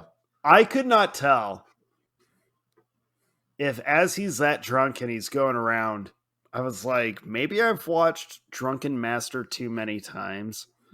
But I was like, is he faking it right now? Yeah. Like, is he about to just go ape shit or some real moment come from him? No, he's that hammered. I love the chase around the house thing that they're in, and he like kind of gives up the chase, passes out, but not really. Which, by the way, drunken pass outs are funny to watch in movies. And the last thing I expected in a 1950s Japanese drama action is the very common drunken joke in a movie where the guy gets so drunk he just falls asleep, like in the middle of doing something. Yeah. But it worked great. He's in the middle of chasing these guys. It works great. Yeah. But I love the, like, where he's trying to pull out the family tree. Yeah. He has a scroll. Yeah. That he says, I'm a legit samurai. Right. Like, I've got the whole family tree here. How dare you question me being a samurai? Yeah. But this is some of the best, like, body comedy acting. Yeah. Because the way that he's trying to dig for the scroll, but he like has to slap his sword away because it's in his way, and he's drunk and he's trying to maintain balance. And it's like in the back of his shirt. Right. Like, he has to like go inside his robe. He's got to like dig in there and pull it out. And then he falls over and he like, when he's unrolling it, the way he slaps it to like quit rolling back, he hit that thing. And I laughed out loud because every guy, whether you are impaired or sober, if you're trying to unroll something, and it rolls back. That first couple times you'll like push it, but we all do that hit where like it rolls back and we're like, fuck you. Yeah. How dare you? Right, I was like, I feel you, man. I totally get you right there. Like, fuck that scroll. Did you get why they keep laughing at his name? I get why they laugh at the fact that he says he's a samurai from his family tree. Okay. Why does he keep laughing at his name? Well, his name is like, oh man, what's the actual translation? It's something like large chrysanthemum. It's basically combining a female and a male name together. Okay. And so they laugh about it because he's like, he doesn't have like really a true set identity as being like a samurai of the stature of this person. And he's stealing the identity of apparently a 15-year-old, 13-year-old. And, but yeah, so I thought that was kind of like, what a deep, like detail that kind of name at that time amongst samurai, they would have poked fun at it because it's like, not really in tune with what their naming was or how their traditions were. So I was like, man, no one's going to get that joke unless you know that kind of history. But it's not like to the point where you're not going to chuckle about it every time they do, because it's funny to hear them give him shit throughout the movie. Yeah, I didn't know that, and you totally get it in the middle of the scene. But I'm also not surprised to hear that, because I know that like Akira Kurosawa was extremely focused on details in this movie, and he even put together like complete dossiers for every single character. Here's what your character is like, here's the kind of food you like, here's the kind of clothes you like, here's your complete background for every single character. And so I'm not surprised at all that he would think of something like that to kind of define that character. It's just little attention to detail, little attention. Yeah. And I do love that Cam like laughs and he's like, this is you? Yeah. So you're 15 or 13? Sorry, you're 13 years old? Like, what? Yeah, he never did the math on his own birthday. Right. And I love that he just kind of like gives up on that, does the drunken pass out. And when they're like leaving the next day, he does have that life where he's like, just let me come with you. And to me, that's like more confirmation. His obsession with Cam isn't like on a challenging basis. Like he's not trying to duel him. It's just, he's so desperate for something. He's been looking for something in the world. He's been kind of rudderless. And this guy seems like he has what would be beneficial for his life. Like he could teach him, or just being around him would be beneficial to become what he thinks he wants. Which is kind of a cool thing that it's such a subtle thing that they kind of hint at with him. And like going to the village, because he does tag along, and they kind of like give him shit. Like, is he still following us? Yeah, he's still back there. I think they call him a donkey at one point. Like, he's just is the donkey still following us. And I love how during their journey to the village, like he grows more confident with being with them, to the point where he like jumps ahead of them and is kind of giving them shit like, come on, you got to keep up. And they're like, when they think he's abandoned him, they I kind of wish he was still there. Like, we actually like the guy. Yeah. He's kind of growing on them. Yeah. They're a little disappointed if he did give up. They like the wild card, because you kind of need a wild card ish. Yeah. But I love that whole thing. And to me, I didn't really, at the first time watching it, it didn't really dawn on me, where I was like, man, they've been in that village trying to recruit samurai for like a long time. And then the second time I watched it, it really hit me that they were there for a good amount of time, because Cam's hair has like, it's growing back. Yeah, he shaved it all the way down. Yeah, he like, it was scalp shave when he gets it cut, and now it's like, I mean, it's not long, but he's got hair again. Yeah, it's a month or two. Yeah. And I was like, oh. Yeah, the timeline of the movie is like, it is stretched out. That means this village has kind of been like hoping, like, please actually show up with the samurai. Because the last update we got was they found one, but they're gonna try and bring 7. What? Mm-hmm. Yeah, that sounds like it'll take longer. Which we missed that whole bit of the one of the villagers who like goes back to the village, him and his guy or his friend. They like complain to the elder about bringing 7 samurai in, and his complaint literally is like, well, the samurai are gonna see our women and go crazy. Like he's implying like they're gonna rape all of the women. They're gonna take advantage of all the women, and the women are gonna be like, some of them are gonna be okay with it. Act like bandits. Yeah. And I love the elders like, your head's on the chopping block and you're worried about your whiskers. I loved that line. Yeah.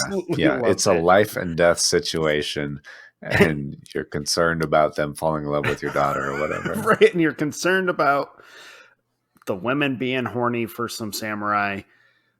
Come on, man. And particularly like his daughter only, as you learn. He doesn't give a fuck about the rest of the women. It's only his daughter. Right. Which I don't like that guy, by the way. Yeah, he sucks. He sucks big time. He super sucks. He definitely super sucks. But I really like when they finally do make it back to the village, and they've gone through the whole walk, and they've found out that Kikuchiyo is still with them. They get to the village and they start like kind of talking to the people. They're like, we're here to save you from the bandits. And then you start hearing the bandit alarm go off. Well, this bell starts ringing. Before the alarm goes off, though, when they come into the village, like everyone's gone.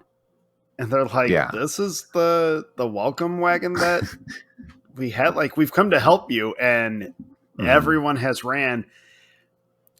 And I like that Cam, they talk to the elder, and I like that he just calls it right out of like, why is everyone afraid of us? Like, what's going on?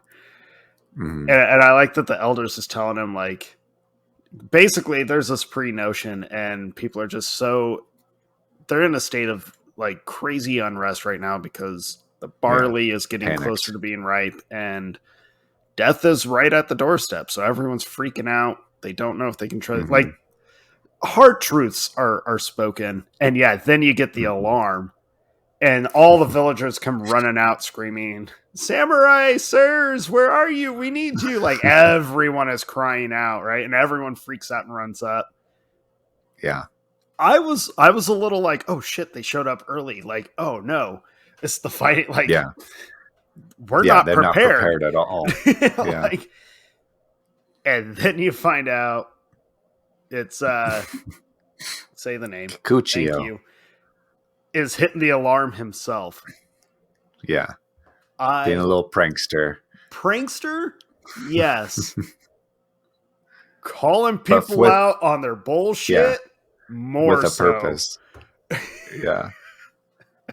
Yeah, I think that's obviously the moment where he's accepted by the samurai. Yeah. Because he walks up and he's like, what the fuck, villagers? Like, you pretend to be all worried about these samurai and scared of them, but the moment anything goes wrong and you hear a little alarm go off, you're like, samurai, come save us. His facial expressions when he mocks them are some of the best. Yeah, every physical movement he makes is amazing. Just so awesome. But it's true. I like that he flat out tells him, like, he calls him out for, you were ready to just ignore us, basically abandon us to clean up your shit. And not respect what they're willing to do. Zero respect. Yeah, because they could die. We are putting our lives on the line for you. And you just really, like, blew us off until the moment of need shows up. And then you're, like, desperate for us. Yeah. Like, how dare you? You need to just... There has be a little appreciative there. Yeah. although we're saying it more seriously, the way he does it is sticking his tongue out at him, mocking him. And I love that he turns and like sticks his tongue out at the samurai. And then just kind of goes on with the saying, but I'm with you. I think that's a moment they all like completely are. Yeah, we're with this guy. He is our dude. All this when he sticks his tongue out at them, all the samurai kind of like break and start laughing, and they're like, "We kind of appreciate you standing up for what we're doing." He's our guy. He's a giant pain in the ass. Yeah, we're gonna be pissed off at him pretty much the whole time, but he's our guy. It was like a sibling thing. The older sibling is always irritated by the younger, but you're still siblings. Like, you're part of us. You're family. Yeah. So there's finally 7 samurai at that point. Yeah. We get the title of the movie officially. One of the things you learn about right after that, though, is where Rashiki? What? No, wait. Rashiki's the guy from Lion King. What do we say his name is? Rikichi. No, that's Rafiki. Rikichi. Oh, I was close. Yeah, you're right, Rafiki. Rikichi, he like takes them to his house, and they're like looking through his clothes and stuff, and they're like, "Oh, this is a pretty dress or whatever." It's like, "Is this your wife's?" And he's like, "I don't have a wife," and he's very like defensive about it. And that's kind of a important plot point, I would say, for the whole movie. It's a very important plot point. And it comes back a couple times, but that's the first I like time. the mystery around it, and they try a couple times to get him to like talk about it, because he throws a couple decent fits about it. Yeah. And I like how silent he is. You get the impression that his wife died or something, like, and he's just like in mourning about it, doesn't want to talk about it. They don't really ask him about it. They're just like, they're like, "Hey man, what's the deal?" And he doesn't want to talk about it. They're pretty, they mean well. They might not do so well at like trying to, they're empathetic, but they're not like, they're also emotional soldiers that are, not really in the business of getting a guy to open up about his feelings. Right. So they just kind of call him like, "What the fuck is your problem? Like, what's going on?" Yeah. And Rikichi's kind of an emotional dude, which I understand. Yeah, for good reason. Like, he's got a lot on his plate, so. The next sequence is one of my favorites, where Cam, who the leader of the whole samurais, is kind of laying out a map of the village and walking around to the different corners, the east, south, northwest, all that stuff, and figuring out how they'll defend this place. Because, like he says, defending it is a lot harder than attacking it. And he has to like lay out, what are we going to do in this section? What are we going to do in this section? This bridge is a problem. We need to get rid of this bridge. And all those houses on the other side of the bridge, they just evacuate them, get everybody out of there. We can't defend that. They're in the wide open field or whatever. And so it's kind of just, and I love how that kind of sets up for the audience. The battlefield, all of the different corners of the map, kind of like what's going to happen before it happens. And I think that leads to a much more satisfying battle, several battles, when we finally get there, because you have already seen the lay of the land of the whole village and the town and everything. So I like how he does that. I like his walkthrough. I like how he's trying. I like that he incorporates the whole group and like, how would you attack here? Where would you attack from? If you were coming from the north, where would be your first point?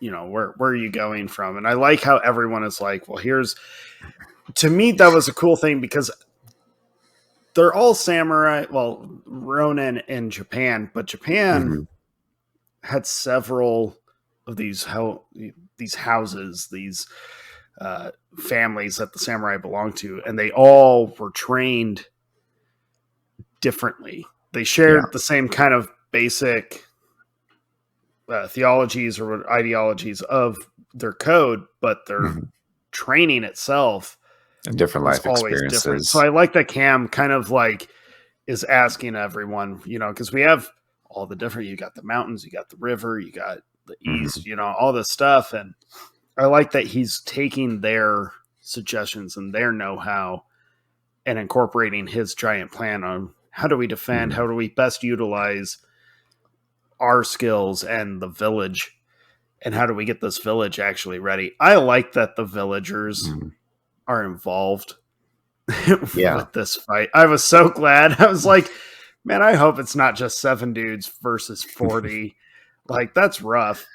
Yeah. But it's the villagers like involved. And I think that's kind of a cool thing because you don't really see it in the movie. It's one of those story points that I feel you just are able to create in your head that it was spoken about. It was decided and kind of called upon the villagers. Like, this is still your village. We're going to help you defend it, but you have to defend your village. Like, you're gonna have to be a part of this. Right. Yeah. I enjoy seeing them kind of get trained a little bit. They're trying to teach them how to use these bamboo spears and stuff. And so seeing them kind of get trained and get experience so they can be prepared for it. I like that whole kind of sequence that happens. I love the guys when, what is it, like 6 of them throw their spears down. They're like, screw this. We're going to go home. We're just going to take our chances. Like, this is how it is. Moments where a character has that very visual, oh shit, I made a mistake look on their face. Because at this point, you haven't really seen Cam pull a weapon out. He hasn't used his sword on camera yet. But when he pulls that sword out of its sheath, even I was sitting there watching it and was like, oh shit. Like, you guys like backtrack. Yeah. And the way it kind of like chases them around, you're like, oh, we fucked up. Right. Wow, you guys, I think we found his line. And to me, that's very much his, like, you do not abandon like your honor, your tradition. Like, you don't abandon this. If you're going to be part of this village, then you need to be there for the village. Like, I really like that Cam just kind of like, nope, not dealing with this shit. And all of them are a part of that. You know, they all kind of uphold that, especially, well, not especially, but including Kukichio. I'm never going to get the names right. We're like an hour and 50 minutes in. I'm never going to get the names right. But he even like helps bring everyone together and kind of like helps keeps them grounded. I love how he just like, for some unknown reason at this point, attaches himself to the old man. I wrote his name down. Yorhei. Who's like the bumbling old man who's kind of just there. He's like crying in the background half of the time. You know, the rice was stolen from him while he was asleep. He's like the village failure. Yeah. But he's like, he's the guy. He's the one that Kukichu never gonna eat it. Like, although he berates him the whole time, but he's like constantly concerned for Yorhei, where he's like, where are you? You need to be right here with me. Like, you don't go anywhere. Yeah, I think he relates to him or identifies with him in some way.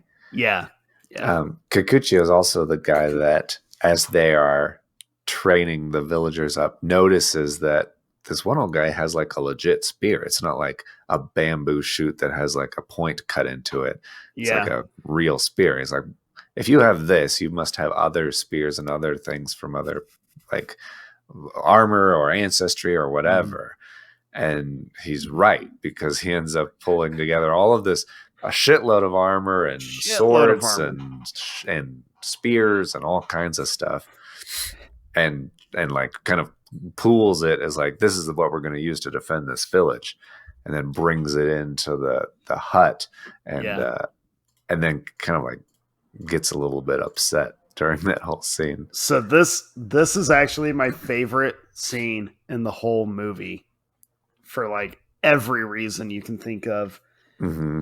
But when he comes in, kind of boasting about like, check out what I just found, and like his fellow samurai kind of reject it, like they're Yeah. offended by it. Yeah, they're like, this is not good. Yeah, but his monologue here to me was so intense to watch, and I loved the way that it was filmed. The dialogue is great, the acting is incredible, but the way that it's filmed is what really set it apart for me, and what like cemented it that second viewing of like, this is my favorite scene in the whole movie. Because he like, it goes from the wide shot where you see everyone and he's yelling at everyone, but the more he lets loose, the way they filmed it goes from including the samurai to it's him yelling at you. Like you are sitting there with the samurai and he's just in your face. And I love that the whole thing goes from, you learn so much about him in this monologue. You're able to learn he was a farmer. He knows how these farmers can be, what their reputations tend to be. You know, they hoard, they hide, they manipulate just to get their way. And it never works out well for them. But he flips it onto the samurai where he's telling them, like, but samurai, they manipulate, they're violent, they come in, they pillage, they rape, they do all this stuff. And he's like so emotional during this whole sequence. And you learn, like, you're able to connect the dots of he was a farmer whose family must have been murdered and massacred. He must have seen his village absolutely desecrated, and he was like the lone survivor. So he's never had direction. He's never had anyone there to support him, to guide him. There's no mentorship there. And it was at the hands of the samurai, which to me was like, no wonder he's kind of lashed himself onto samurai, and no wonder he's lashed himself onto Cam and these six, because they are so opposite of what his perception of samurai has been like his entire existence. And so he's feeling challenged. He's feeling angry. And no one's ever listened to him. No one's ever done it. He's just the wild card, the guy that freaks out. He's very animated in everything he does. But he like, I mean, his monologue goes on forever. And then he finally just like, he exhausts himself from it. And he basically is just like, fuck you guys. I'm out of here for like the night at least. And then he goes to the barn where Rikichu is sleeping because he gave up his house. And he's like, what the hell is the matter with you? Because he's like, you take where I was sleeping. He's like, would you just lay down? Stop giving up everything. Like, you need to have some self-respect, dude. Like, lay down, sleep in the comfortable spot. You are not giving this up for me. And it's like, what an incredible moment for this character who up to this point, you as the audience has just been like, he's the obnoxious one. He's probably like the first to die. Like, there's no way he's sticking around for this whole thing. And then he's got the most emotional outburst of the whole movie. And you learn so much from him. And you're like, to me, it was just that was a scene as he's freaking out. And the more you learn about him, that I just started feeling so like, wow, I feel like a dick. Like yeah. I mean, I definitely agree. I think that him letting Rikishi keep that like spot in the barn is his first real sign of humility of, you know what, you're not better than me, or I'm not better than you. Don't give up your spot in the barn for me. I'm just a guy. Yeah. Like, but he feels that way because he doesn't really fit anywhere. He's not a samurai, even though he's hanging around with these samurai. He is not a farmer, even though he's been there before, kind of wants to leave that life. So he's kind of stuck in the middle where he doesn't really respect the farmers and how they are and all this stuff. He's willing to protect them because he wants to kind of be on the samurai, but he knows that he's not them. During that whole monologue, or the beginning of the monologue, when he brings in all the armor to them, they're like, get that out of here. That's the armor from samurai that these people have killed. These farmers have killed samurai. And he's like, so?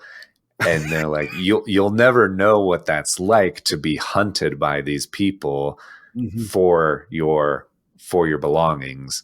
And that tells you a lot about what these samurai are willing to do for them. That even though they know that these people have killed other samurai, they're still willing to help them and know that they have killed, possibly even betrayed other samurai in the past. Oh yeah, but they're still willing to help them and at least risk it. It speaks a lot for them. But yeah, Kikuchiyo is like not really. He doesn't know what that's like to be hunted by them, so he can't really empathize with them, and he kind of hates the farmer. So he's a man without a country in this little situation. So it's very upsetting. But I like that it leads him to being humble with that guy in the barn. He's like, I'm just gonna stay in the barn and not really take either side in this situation. Right. He just, I like that he finds just kind of like that something to be peaceful, something to just like kind of ground everything out. He just had the huge emotional burst. I think everyone's been there before where you just let loose and all of a sudden you're like, I need neutral ground. I just need a quiet space. Like I'm drained. But I love that scene so much. Just how they filmed it and how like he progressively gets closer to the screen as if he's getting closer into your face, and how it goes from him just like ripping into farmers, moves on to the samurai, and you are able to just learn and take so much. I think its monologue is like 4 minutes or something like that. And it's so intense and it's unrelenting. And then when it finally finishes, you do feel kind of like, oof, put in your place. You kind of feel like that was a lot to take in. And the first time I watched it, like the scene affected me, but I felt like I missed stuff because I was so like just kind of taken aback. And then the second time I watched it, I was really paying attention to everything it was saying. That second time I was very much just like, damn, this feels like a guy who it's one of those moments where, oh man, what movie is it in? Shoot.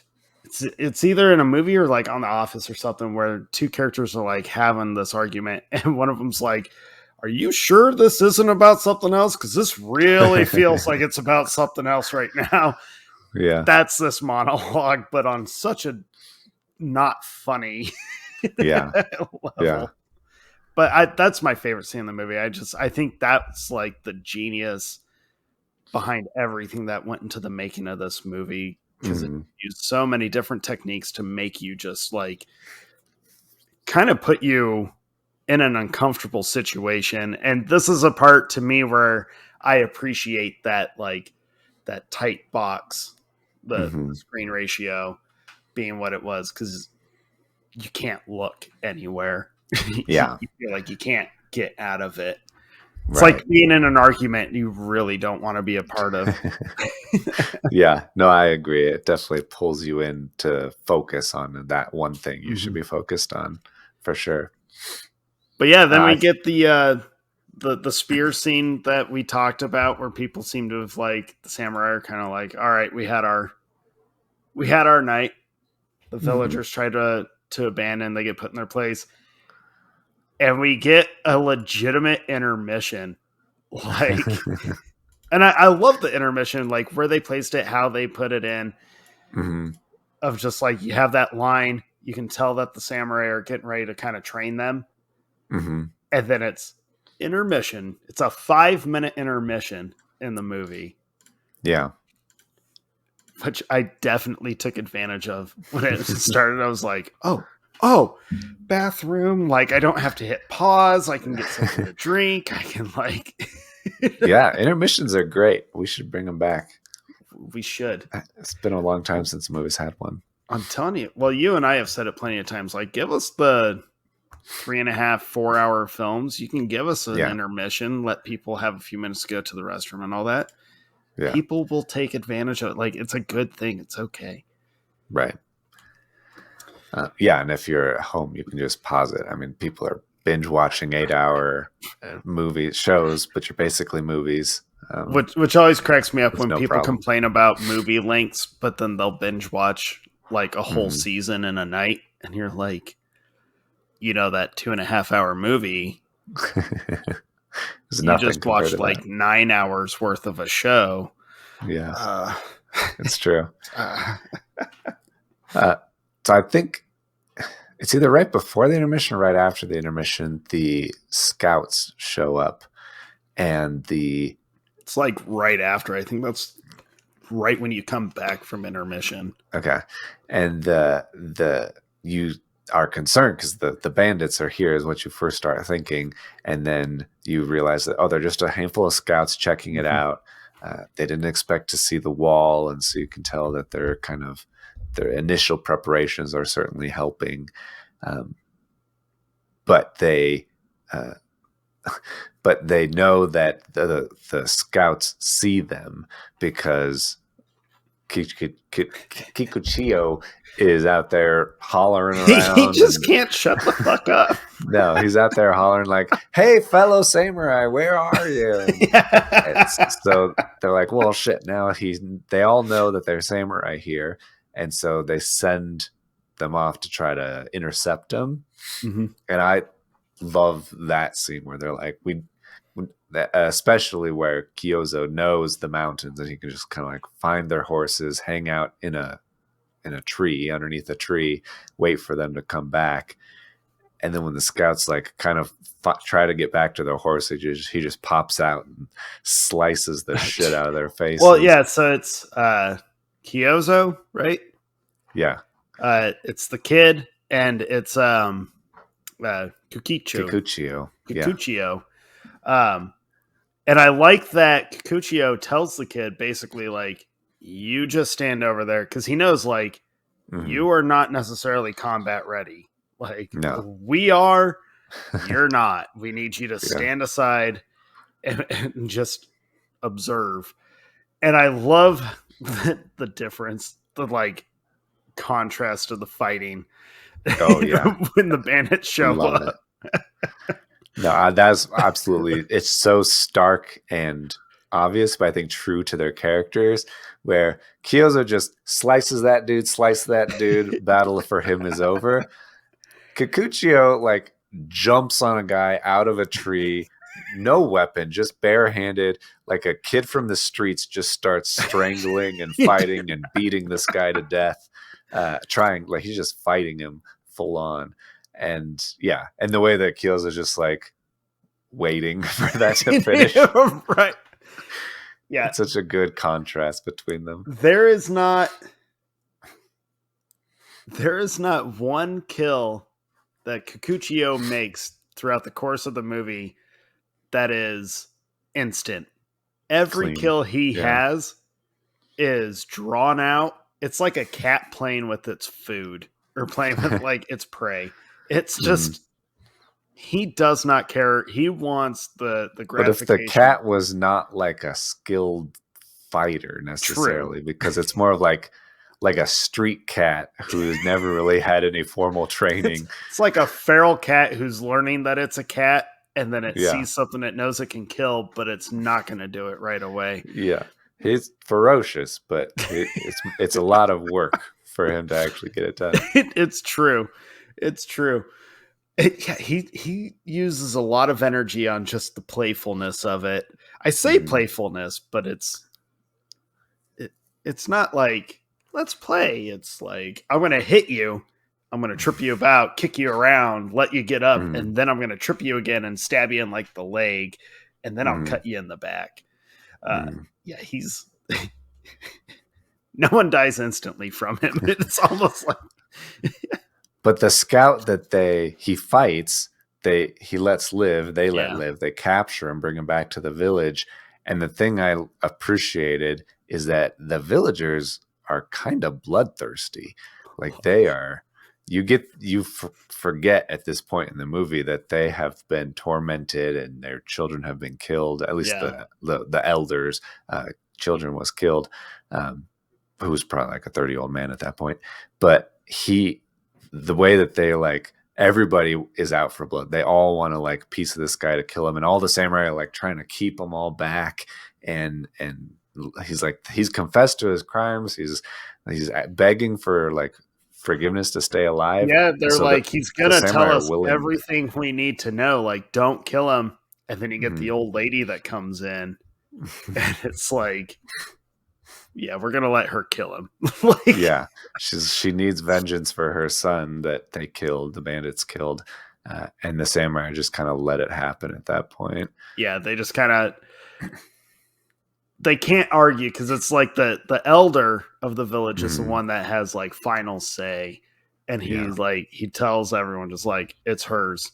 This is, and yeah, the samurai are kind of like, oh, we tried. Like, all right, sticking with the original plan, not going the easier route. Original plan it is. Yeah. Yeah, the villagers being that bloodthirsty, it was a good reminder of like so much pent up rage that these people have. And to see such an easy prey, you know, like one of their attackers is just laying on the ground, tied up. He's defenseless. Like, I could see a little rage, a little bloodthirstiness being understandable. But I think it was also good to kind of light a fire under them because, like you said, they need their help to defend their village. And so, yeah, they're going to need to fight some bandits. So it's good to get them, like, rouse them a little bit so that they're not so just afraid of them, but actually willing to fight these people that are about to invade them. It was good to see that they're actually willing to take up those arms and fight those people. Oh yeah, 100%. I think around here is where they're kind of waiting. There's a lot of waiting going on where they're not sure. They're like, maybe the bandits won't come because it's been a while. Yeah, they're like, hey, the barley is ripe. Like they start picking, you know, they're doing their farmer thing. And yeah, like, are the bandits even showing up? Maybe they forgot. Maybe they've just chosen not to. Wrong. Yeah. Yeah, I remember at that point too, even me, I was like absolutely in love with the movie, but I did find myself being like, why is this movie listed as like the start of the action genre? Because all the action so far has not been like action packed, which I would say the movie is not action packed at all, despite what like some people say. But it's pretty much right when you start thinking like, man, like, when are the bandits going to show up? Yeah, and I think even the uses of slow motion is very different than what you're used to now. Yeah. I think you watch a movie now and the use of slow motion is to emphasize the action and how cool it looks. And like we mentioned, those two uses early on with the guy that got killed, we didn't even see him get killed, with the thief with the kid. And then in the end of the duel as well, there's a little bit of slow motion, but that's after all of the action has happened. It's really just to emphasize the, I guess, consequences of that action. Yeah. That this person has just been killed and they have lost the battle or whatever. It's to let you focus on that, which I think is a very different approach. But I liked it. I definitely liked it. I really like it. And I like how, like, as they're waiting, you know, they're kind of overlooking what they've been setting up so that they can essentially control the different attacks that are going to come from the bandits, which I thought was a cool thing, that they're like, you know, we're trying to defend this place, and the best way to defend it is to just control the points of attack these guys can show up. So they build this weird fence all around the village, minus a couple openings. They create like a moat, and they put the bamboo spears in. Yeah, so that the flood the horses can't get fields. through. Yeah, flood the fields. And then they're taking apart a bridge, but not completely. They're basically just making it so that it's like you can use it, but not easily. Yeah. It'll take a little effort. You're going to have to climb. You're going to have to do something. It'll slow you down. Yeah. And I like that everyone's just kind of like trying to gear up for it. Hey, go check the bridge, make sure it's getting taken apart like it's supposed to. And he's like, what the hell do you think we're doing here? As they're lifting logs and trying to move it. But the bandits are like, they show up. Yeah. They're there. And the scouts we talked about, they happen. And then I think after that is when Rikichi is like, there's a fort. Like, I know where the bandit fort is. And it's like, not that far. If we have their horses, the scouts' horses, so we could take those, it's half a day to get there. And so they decide to risk it. Cam decides to risk it. He's like, I guess there's only 7 of us, so we can't lose anybody, but I guess it could be worth it if we send 3 dudes to go and reduce their numbers at their fort tonight. If we do it overnight, we'll get there a little bit before morning. That seems like a good plan. Cam is a really good leader. Like, I feel like through the course of the movie, like you mentioned, he's taken the advice from the people who've had other experience than him. He's setting up this plan. I think you could study him as a leader in general and come away with a lot of good stuff. Probably. But the way and then they take Rikichi because they need a guide, someone who knows where this fort is. So 3 samurai and Rikichi ride over to this fort, and they get there and everybody's asleep, and they're like, this is great, and they're trying to figure out how they'll deal with this, and they decide to light it on fire and burn it down while they're in there, and then they'll just cut them down while they run out. Which does sound like a very good plan. The thing I liked the most is that as it's like all inflamed and people start running out, the samurai are all there, women start running out first, and you see the samurai like ready, and then they'll just like move, get out of the way. Not them. Not going to kill the women. And then a dude runs out and is like, fuck you, I'm going to kill that guy. Yeah, and the way they just like focus on the bandits and then let the women go, that's all really, really good. And this place is burning hot, like burning constantly. And then this woman walks out and like looks around and then runs back inside. And me, the first time watching, I'm like, what just happened? Like, why is she? I thought at first, I was like, maybe she sees her house burning down, sees that a lot of the men are just been killed. There's very little chance of her actually like having a home, surviving. Maybe she just wants to like kill herself. There's no real hope. She's going to run back inside.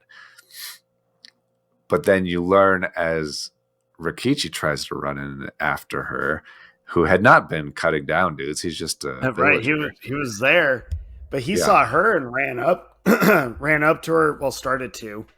And then, she runs into the house. And Heihachi stops him. Yeah, and they have to pull him away. And you learn, like, that was his wife. That was such a crushing blow to me.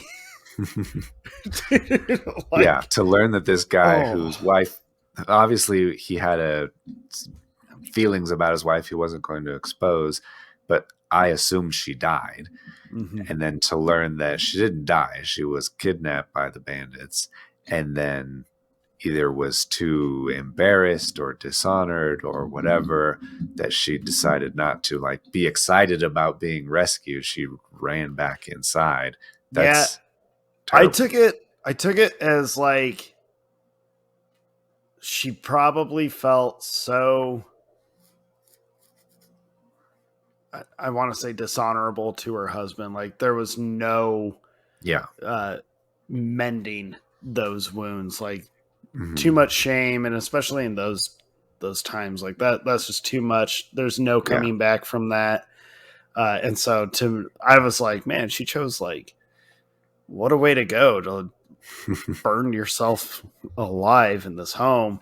Yeah. And it throws Rikichi into like just a frenzy, which is totally understandable because he's like, yeah, you get the sense that's the first time he's seen his wife since who knows how long, maybe at yeah, least a year, yeah, for sure. at least.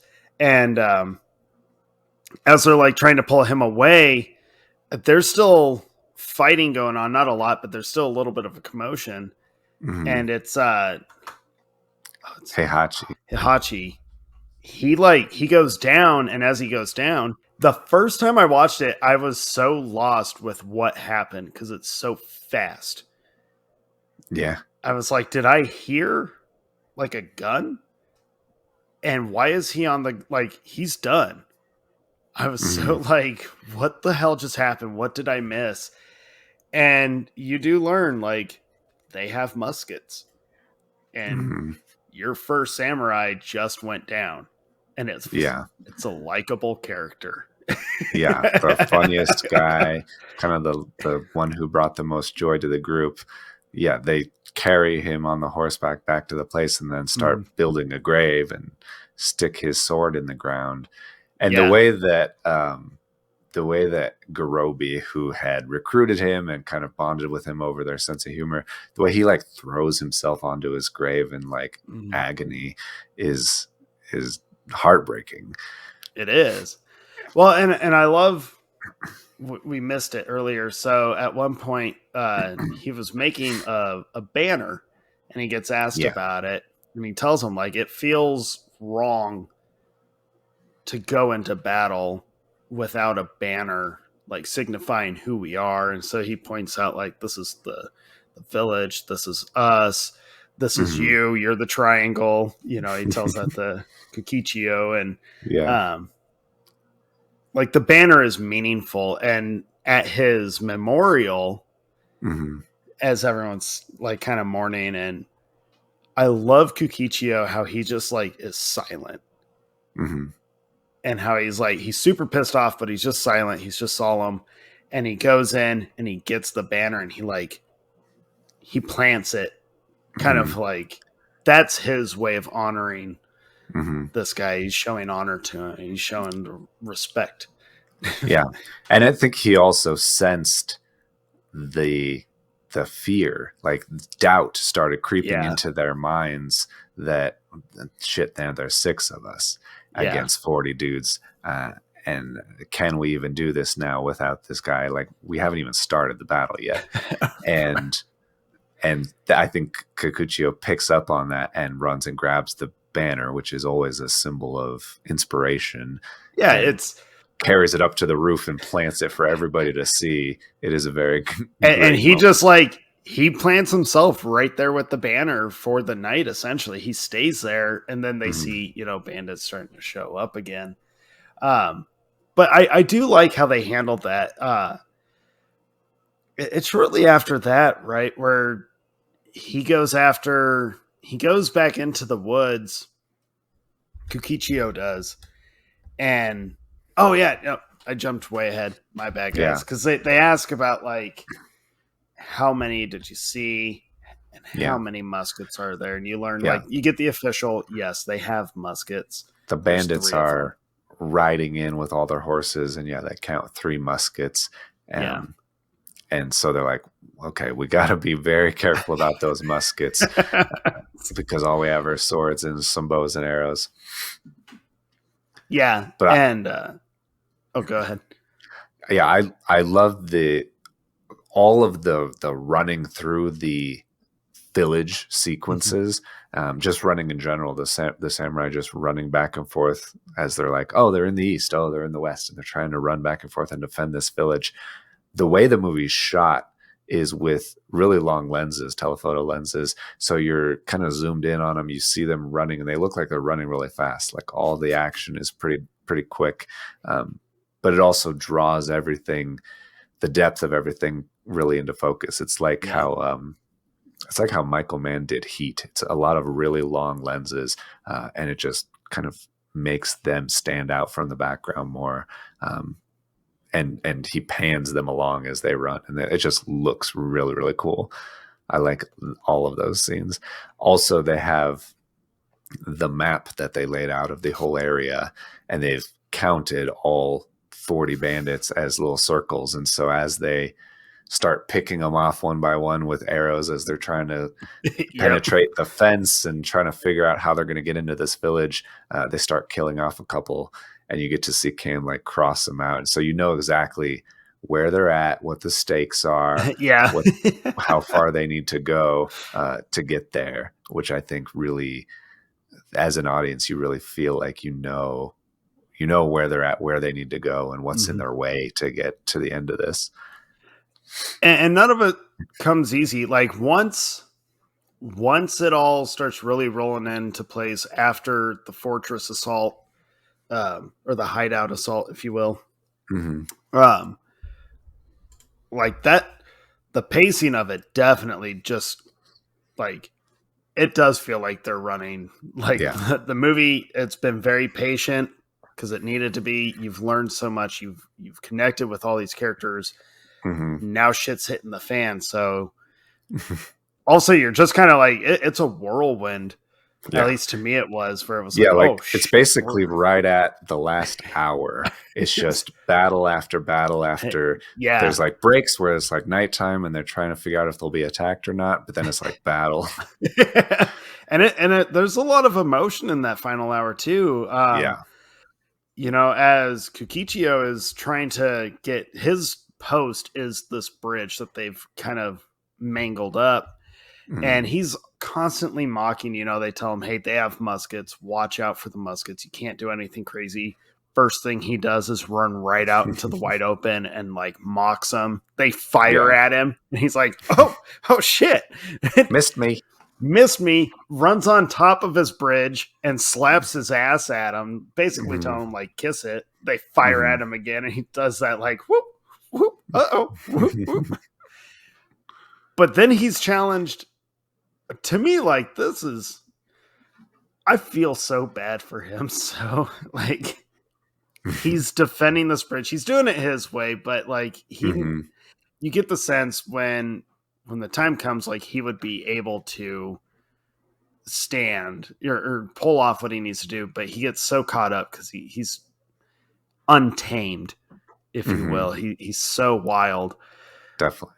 And he gets challenged because the elders' son and daughter and grandchild are freaking out because the elder's home is being set on fire. And they're like, he's still in there. That's like, he's always wanted to die in that home. Like, that's his destiny. He's not going to let anyone do anything about it. Please let us get him out. And you as the audience, or at least I was like, well, obviously you can't let them go. Like, and at first I was thinking like, oh, this is going to be the moment. He's going to go in to rescue the old man and he's going to get killed off saving this old man. I was wrong. He lets the son, the daughter, and the grandchild go to the burning home. And then he leaves his post because he's like, overly excited. He's scattered. He's a little scattered. Yeah, he's not the most in control of the situation. Right. But he's never been in this situation before. He's never been in that, and he's never had anyone there to guide him, to teach him how to have self-control, how to be present. And so he abandons his post to go and fight because he's like, this is what I'm here to do, is to kill these bandits. So I'm going to go hunt down and kill some bandits. And he gets berated by Cam, who's like, why the hell aren't you at your post, dude? Like, there's a reason we need all of this to go into place. And so when they return to the bridge, there's fighting still. When the the shots you see of the houses on fire is really cool in the distance. So cool. That fire, I was thinking about it.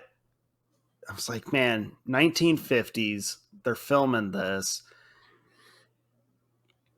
the only special effect they have is actually lighting these houses on fire. And I was like, that's a lot of fire.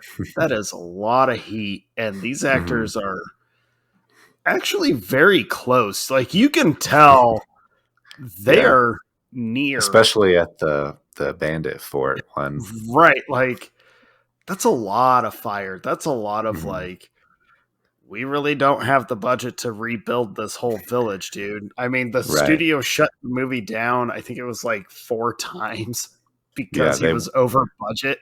They've been way over budget. They built the village from scratch. And a lot of the burning scenes, maybe all the burning scenes, they had to do in one take.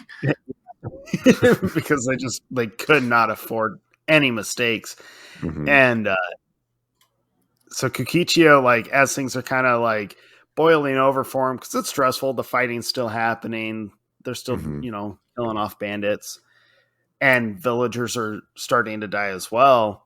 Kukichio kind of realizes, like, where the hell is the old man? Where's that family? Like, did they make it back? Where are they? Yeah. And they're like, no, they're still there. And he, like, without thought, just guns it to go and find this family. And he comes out with just the kid. Well, he's in the river and he sees the mom. That's right. Yeah, he sees the mom come out. Kid. Yeah. And he takes the kid from her because she, like, dies. Yeah, he takes the kid from her and she falls over, and Cam's like, oh, she's been speared. I can't believe she made it this far. Yeah. And it, like, throws over his shoulder, trying to get her out of there if she's still alive. And Kukichio's left with this baby in his arms in the middle of the river.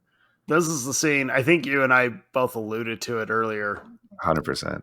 Heart shattering. He like collapses in the river holding this crying child. And his line is, this child is me.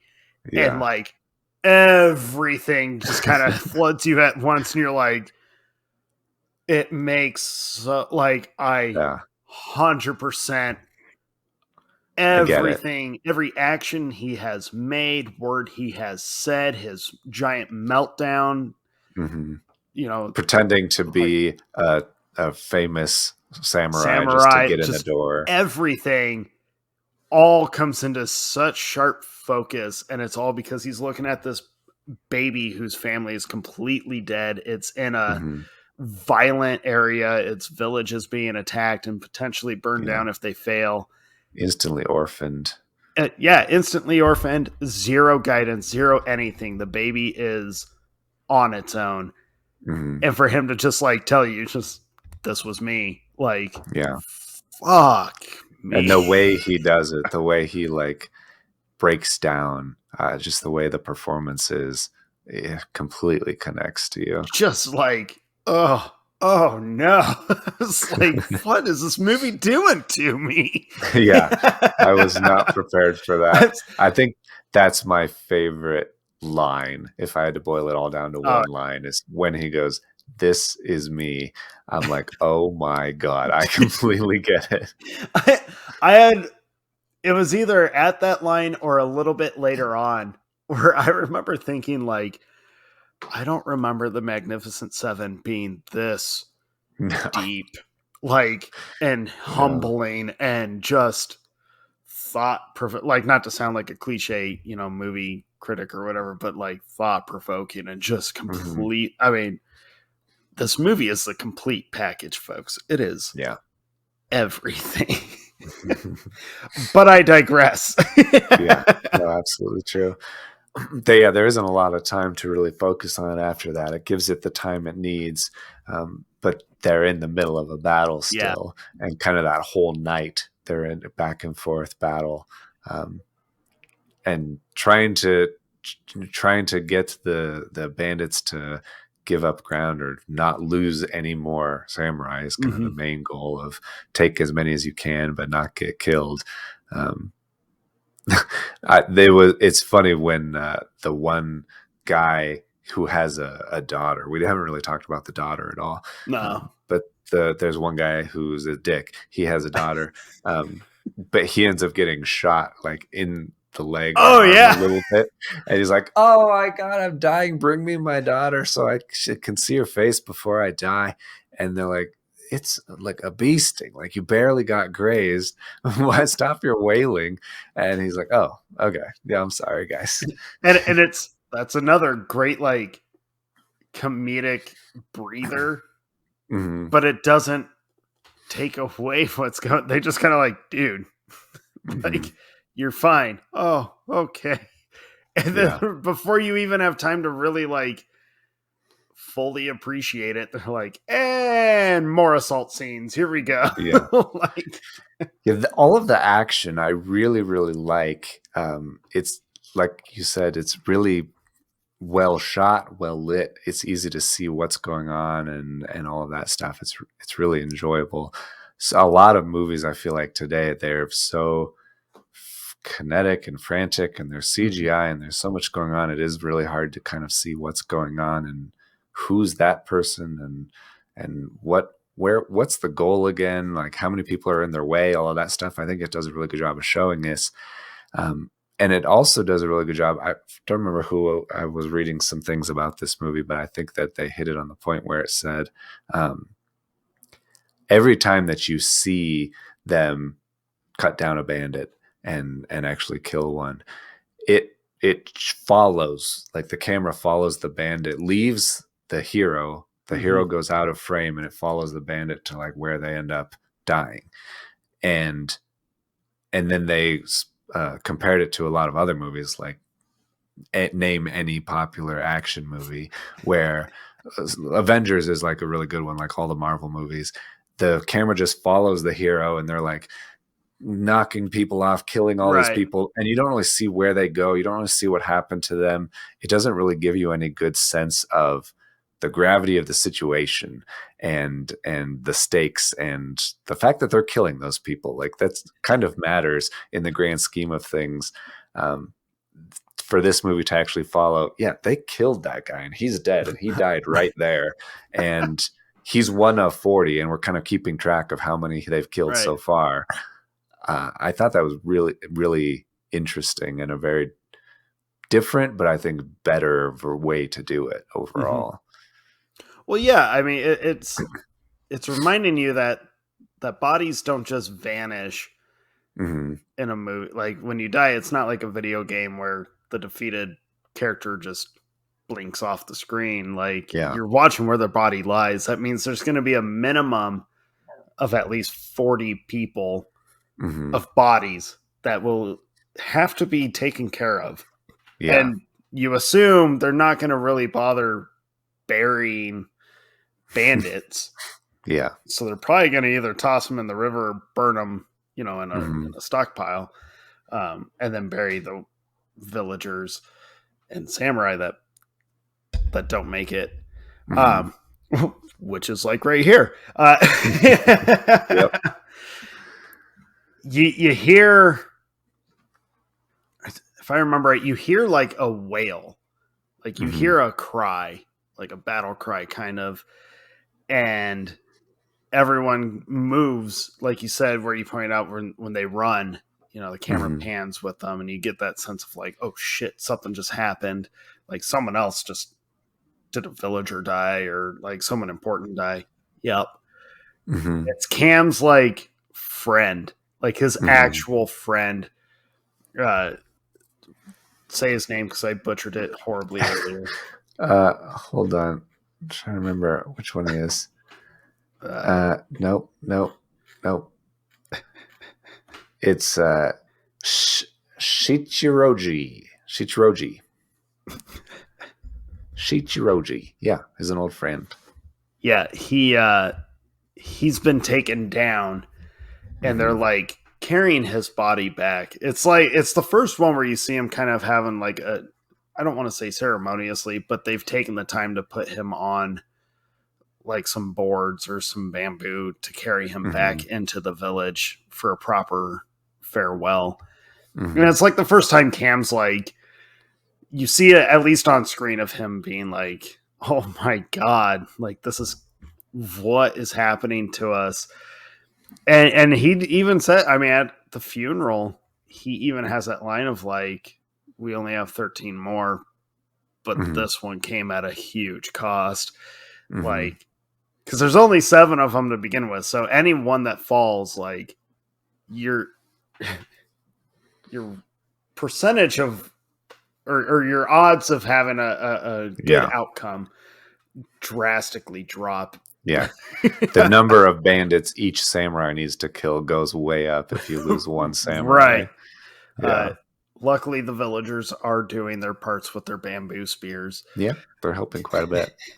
I love when they let a bandit into the village and then they block the rest out with like spears and stuff so that they can kind of like just slowly chop away at them. Yeah, and the way that like one samurai will like lead a bunch of different villagers around with them, and like once they realize he's fallen off the horse and he's kind of like vulnerable, then he just kind of sicks the villagers on him.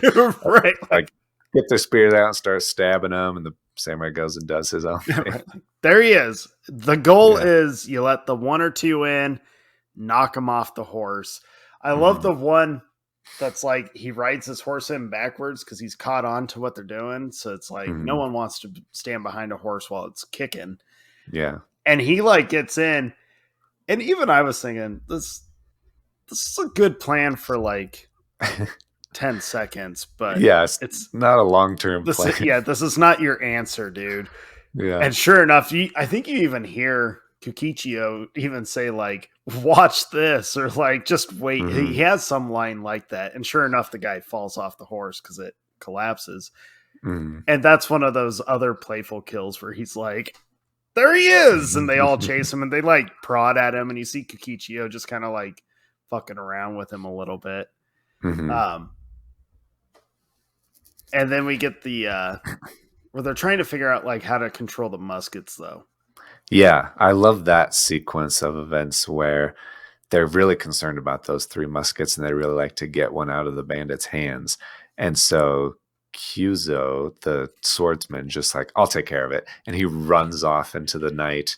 And it's like night, it's foggy, you can't see. And he's like gone for a while. And then the kid hears noises in the fog that next morning and doesn't really know what's going on, and then sees Kyuzo slowly walking out, hands him a musket, goes and takes a nap. Well, he tries to take the nap. He keeps tries to take a nap. Yeah, but he's just like accomplished his mission, and now he's gonna go take a break until they need him again. Well, not only does he accomplish his mission, but he even tells him like, "Hey, got 2 more." Like he didn't just take a musket. He made sure. Yeah, I'll knock a couple guys off of the list. It's 2 bodies we don't gotta worry about. Yeah. And it kind of triggers Kukichio because everyone's like, hey, he came back with the musket. They're more excited that he came back. I mean, they're happy to have a musket out of their hand, but they're like, we didn't know if we were down another guy. Especially like the best swordsman. We don't want to lose him. And Kukichio takes it. They're celebrating just the musket getting taken. And he kind of like gets competitive about it and is like, well, I can do it. I think the same reason he wanted to be a samurai is the same reason he sees this. He sees the glory and he's like, I want that. I could do that. It should be me kind of thing. And so he gets it in his mind. I'm going to get a musket I'm going to get a musket too. I love him getting the musket. Of course, it has consequences, but... But he does it in his way, which I think works so well. Yes. And this is like what you and I were talking about earlier, how he does this pantsless. And he like completely changes his outfit and puts on some bandit outfit. When he goes to stalk him out, he sees 2 bandits like trying to abandon this mission. They're like, no, we're not going to fight these samurai in this village. And they get executed by the bandits. And Kukichio's watching it happen. And I love how he walks over to the first dead guy and he like pokes him, and he like steals this little headband thing. Kind of tosses his bandage off that he's been wearing as like a weird hat, but it's like not. But I love when he walks over to the second shooter and sits next to him, and it's just kind of like BSing with him, and like pulls his sword out and is just kind of looking at. I love the look he gives the guy where it's just dead on, like square in the eye, and just kind of like that. Yeah, I'm gonna kill you. He takes the guy's musket as if they're just like buddies. They're like, yeah, we're on the same team. It's totally fine. He like takes it, looks at it, plays with it, hands it back. He hands it back. Yeah, and I was like, that was it. You had the musket there. Yeah, and then he like pulls out his sword and then waits for the guy to realize that's a samurai sword. So that means you must be a samurai. Right. And I love the guy's like, oh shit face. And Kokichiyo's kind of like, yeah, like this is happening right now. Yeah. And he chases him down and cuts him down and then has a ton of bandits chase him. And he's like running with this musket trying to get back to the village. Which he gloats about getting the musket, and he gets put in his place because Cam's like, that was not the way to do it. What you were supposed to do at all. Yeah, it was reckless. It was seeking glory. It was all the stuff you shouldn't be doing. Right. I really like Katsushiro, the kid who sees what the swordsman does and takes the opposite interpretation of it from what Kokichiyo does. He sees it and he's like, wow, that guy didn't seek any praise from anybody for getting the musket. He didn't do anything. That is a guy. Like that guy is, he's a dog. Like that guy is someone to be honored and appreciated and emulated. Yeah. That's the kind of guy I want to be like. And so I think the two different interpretations of two different guys who saw the same thing happen is really interesting in this movie. Oh yeah, 100%. Well, and it fits the narrative of how this whole movie has been going, especially from Kokichiyo's point of view, because it's already been so skewed from what you learn about him from the previous scenes. And he's so lost. God, I feel so bad for that character. Just so much. I feel bad for him. But he like, everything seems to just fall apart kind of after he gets that musket. They can't control. Everyone's exhausted. Everyone's just like, they've been in days worth of battles, multiple days worth of battles at this point. And Cam's basically like, we need one big battle before we get too tired. Yeah. Well, tomorrow's he flat out says like, the next battle has to be the final one. We have to just go until we're done. Because no one will be able to fight much longer. Like this is everyone's spent. This is it. And they tell him like, they share the order of, hey, tell people to go see their families tonight. Like, go spend this night with the family because tomorrow is it. And the dick with the daughter, which we didn't touch on this like at all. There's a bit of a love story, but not like love. I think it's more infatuation. Like accidental infatuation. Did you know this was the first movie in this time period when it was filmed to show like touching? So when the kid discovers that Shino, the daughter, is a woman because she's been like, her hair's cut off to look like a boy. She's like dressed like a male. And they're like getting in a bit of a, like, I guess a fight, or a little old man term for you kids out there, a tussle. And,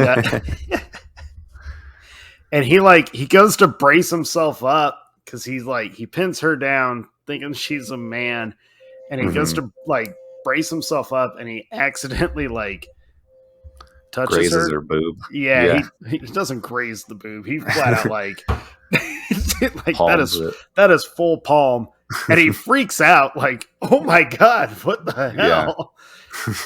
And she's like, she redresses herself, right? And well, she's not undressed. She fixes her closing it up even more. Yeah. But they kind of like, she expects him to be this previous notion of a samurai that you assume her dad has instilled in her, that all they're gonna do is pillage and rape. So she flat out, like, at one point she's laying down, she's like, just act like a samurai, just get it over with. She's like trying to give herself over to him, and he doesn't do it, thank God. Yeah. And but they kind of like, they form kind of a relationship, like a secret relationship of just connection.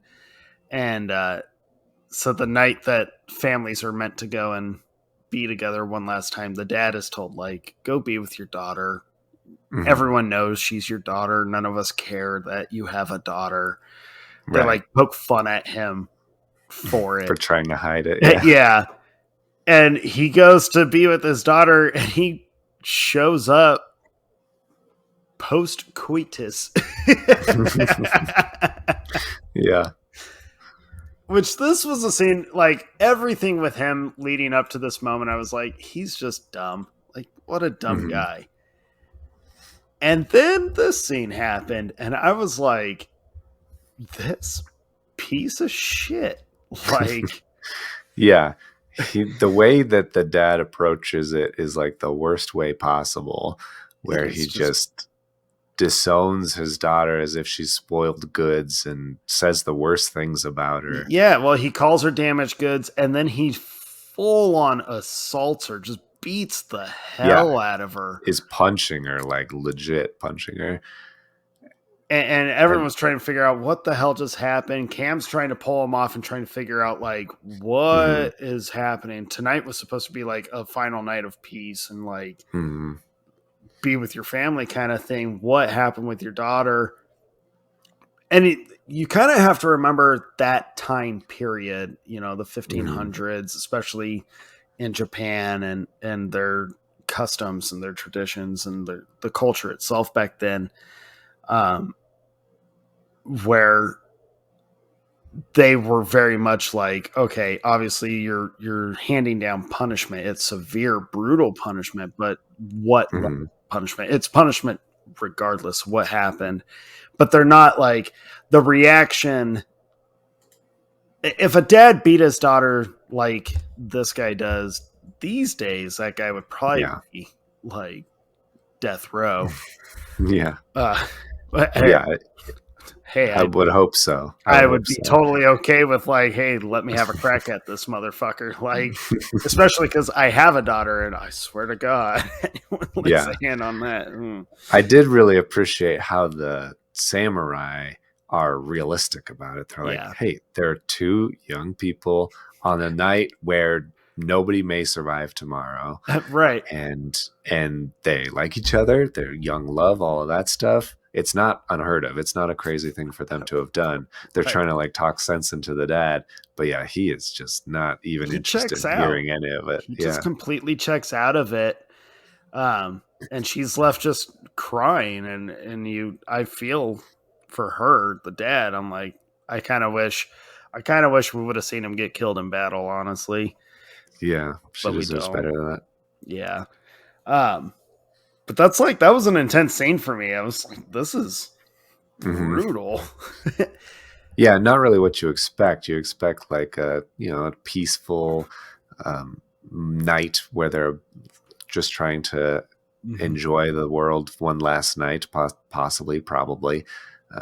It was kind of took you off guard a little bit that there's this big fight and turmoil in the middle of the camp. Right. Like, excuse me, hours before it's all about to go to hell one last time. I did like how that's used though. So the next morning it's all rainy and they're just waiting. They know the bandits are also tired and injured and they have to attack today. And so it's going to be both sides have non-verbally probably agreed that it's the last battle. And so they're just waiting. And Cam recognizes that everybody's nervous and he's like, we need to lighten these people up a little bit. And so he uses that. He's like, hey, the kid is a man now, like right. Finally.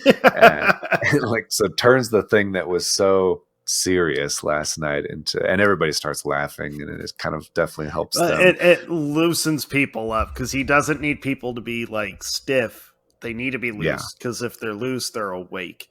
And not afraid. Yeah, and not afraid. You know, they're about to do the final battle of their lives or for their lives, so they need to be there. They need to be present. They need to, you know. And I thought that was funny too. He's like, he now knows what it's like to be a man. Here we go. And everyone's like, I love the different battle cries that like the 3 different bases have, and everyone's just prepped for it. And the bandits come and they're like, you gotta let them in. This is where we're gonna fight.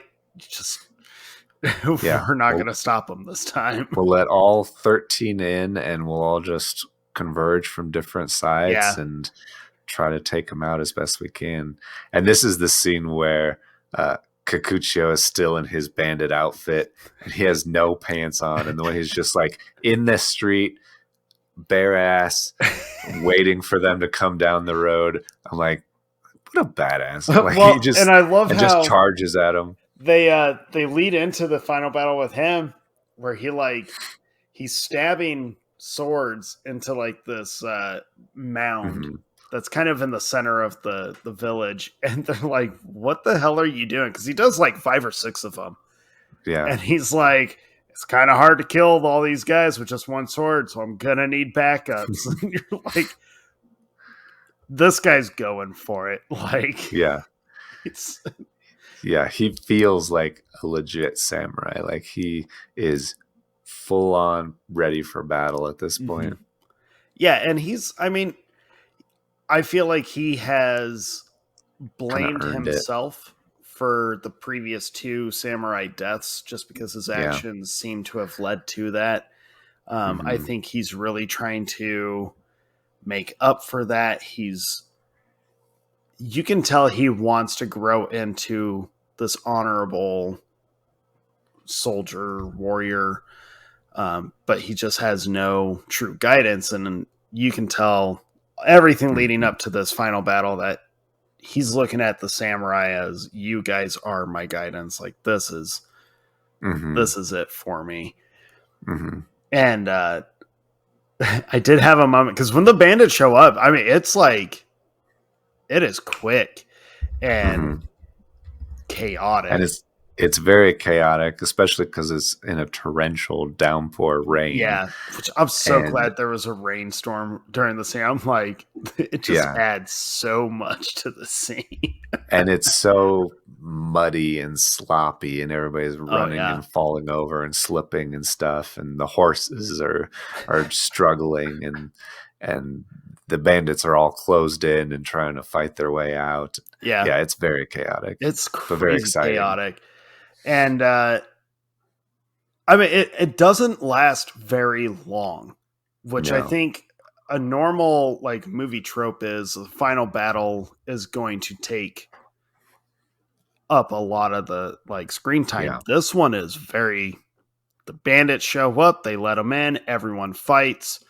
And then before you really realize it, you're like, oh, that was a battle. But the battle itself, I mean, it's chaos for most of it.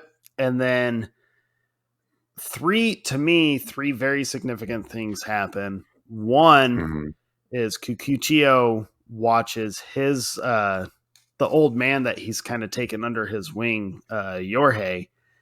He gets shot down. Like, he gets shot with the arrow. And Kikuchio, runs up to him to check on his guy. And he says, like, I didn't abandon my post. I guarded my post, and he dies. First time I watched it, this was the scene I had an audible like, oh shit, he's about to fuck some. Like I was like, Yeah. oh, he's about to go nuts. Like he's gonna kill everyone. I think he kills a lot, but but it's not like the kill scenes in this movie are not like kill scenes that we were used to. I say Kukichio kills a lot of guys, but it's not like he goes on this berserker mode invincibility run. It's just his body count is high. I think out of the 40, he's probably got at least 13 bodies under his belt. He kills a lot of people in this movie, especially in that last battle. But as he's like freaking out and getting angry about watching Yorhei get struck down, he's killing a guy. We have to watch the Master Swordsman. Yeah. Get taken out. Yeah, he gets shot from one of the muskets, and you just hear it, and it kind of stumbles and falls in the rain, and then throws his sword in the direction of the gunman, basically. and Kikuchio takes that, sees that, he's there for it, and just kind of like, that's my responsibility now. I need to go kill that guy. And as he's running up to there, I was like, he's gonna this could be the most brutal part of the movie.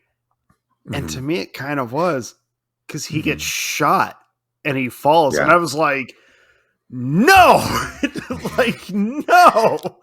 Yeah. The way that Kikuchio comes up to the door and then gets shot in the stomach and falls back. And you're like, he can't die. Like he's the main character now. I need him to live. He has to be redeemed. Like he's got to learn guidance. Don't kill him. But dude, when he got back on his feet, like one, I knew like, yeah, this is it for him. And I also knew the gunman ain't making it out of this. Once he got on his feet, you knew he was determined. Yeah, like he's running on pure adrenaline. It's time to end it. And his kill on the gunman, I mean, it's the most straightforward kill he has. He kind of like, it's not instant. He kind of walks the guy back out of the building. But he just like, it's a straight on when it's time to kill. He just like, and it's one of those kills where I think it was the most audible that you hear the sword like cut into the guy. Yeah, it's memorable for sure. But then he falls, and what gets to me the most on that part is Cam is the first one to run over crying for him and to check on him. And to me, like, that's such a moment of that sibling kind of mentality where Cam has just been wanting to help Kukichio grow, and he knows he can be a mentor and teach him. Once all the chaos is over, he can be there for him.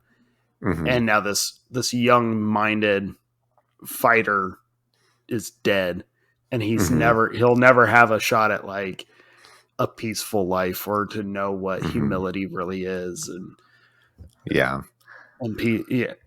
it's to me, I was just like, oh my fucking God. that was very touching for sure. But also Katsushiro, the kid who didn't have anything really in common with him, or they didn't have a lot of moments of interacting with each other, but the way he realizes that he's died and just like, where are the bandits, I need to take this emotion and revenge out on somebody. And then Cam says, they're all dead. Like we won. And he's just like, no, I there's nowhere for my grief to go. And now I'm stuck with it. And it's brutal. Like to me, like what a hard thing to go into and to come out of. Just like, he just watched these men that he has grown a bit of a relationship with, and most of them are dead now. 4 of them have been taken out. And yeah, he never got to avenge his brothers, if you will. He doesn't have that opportunity. And then we get like the most 180 moment. It's 180 in the sense that all of the villagers are celebrating and planting their Yeah, they're crops and all this replanting their stuff. crops. Everything's beautiful. They're singing their songs. It's like you can tell this is normal for them. This is peace for them. Well, yeah, they finally found it in this kind of a ding dong, the bandits are dead situation. Yeah. And they're all very excited about. But the samurai are still in that same place of we lost our brothers, and I love Cam's line where he's like, this is not, we lost this battle. Oh yeah. Like this is their victory. It's not our victory. We did not win. We lost all of our friends. Yeah, like we lost this one too. We didn't get anything out of it. Yeah. And I love how like when Shino comes up and she sees the kid, how she just moves on, and he like you can tell he wants to go after her, but she just falls right in line with like, no, this is the farmer's life. This is what she's doing. She even sings like the song. Yeah.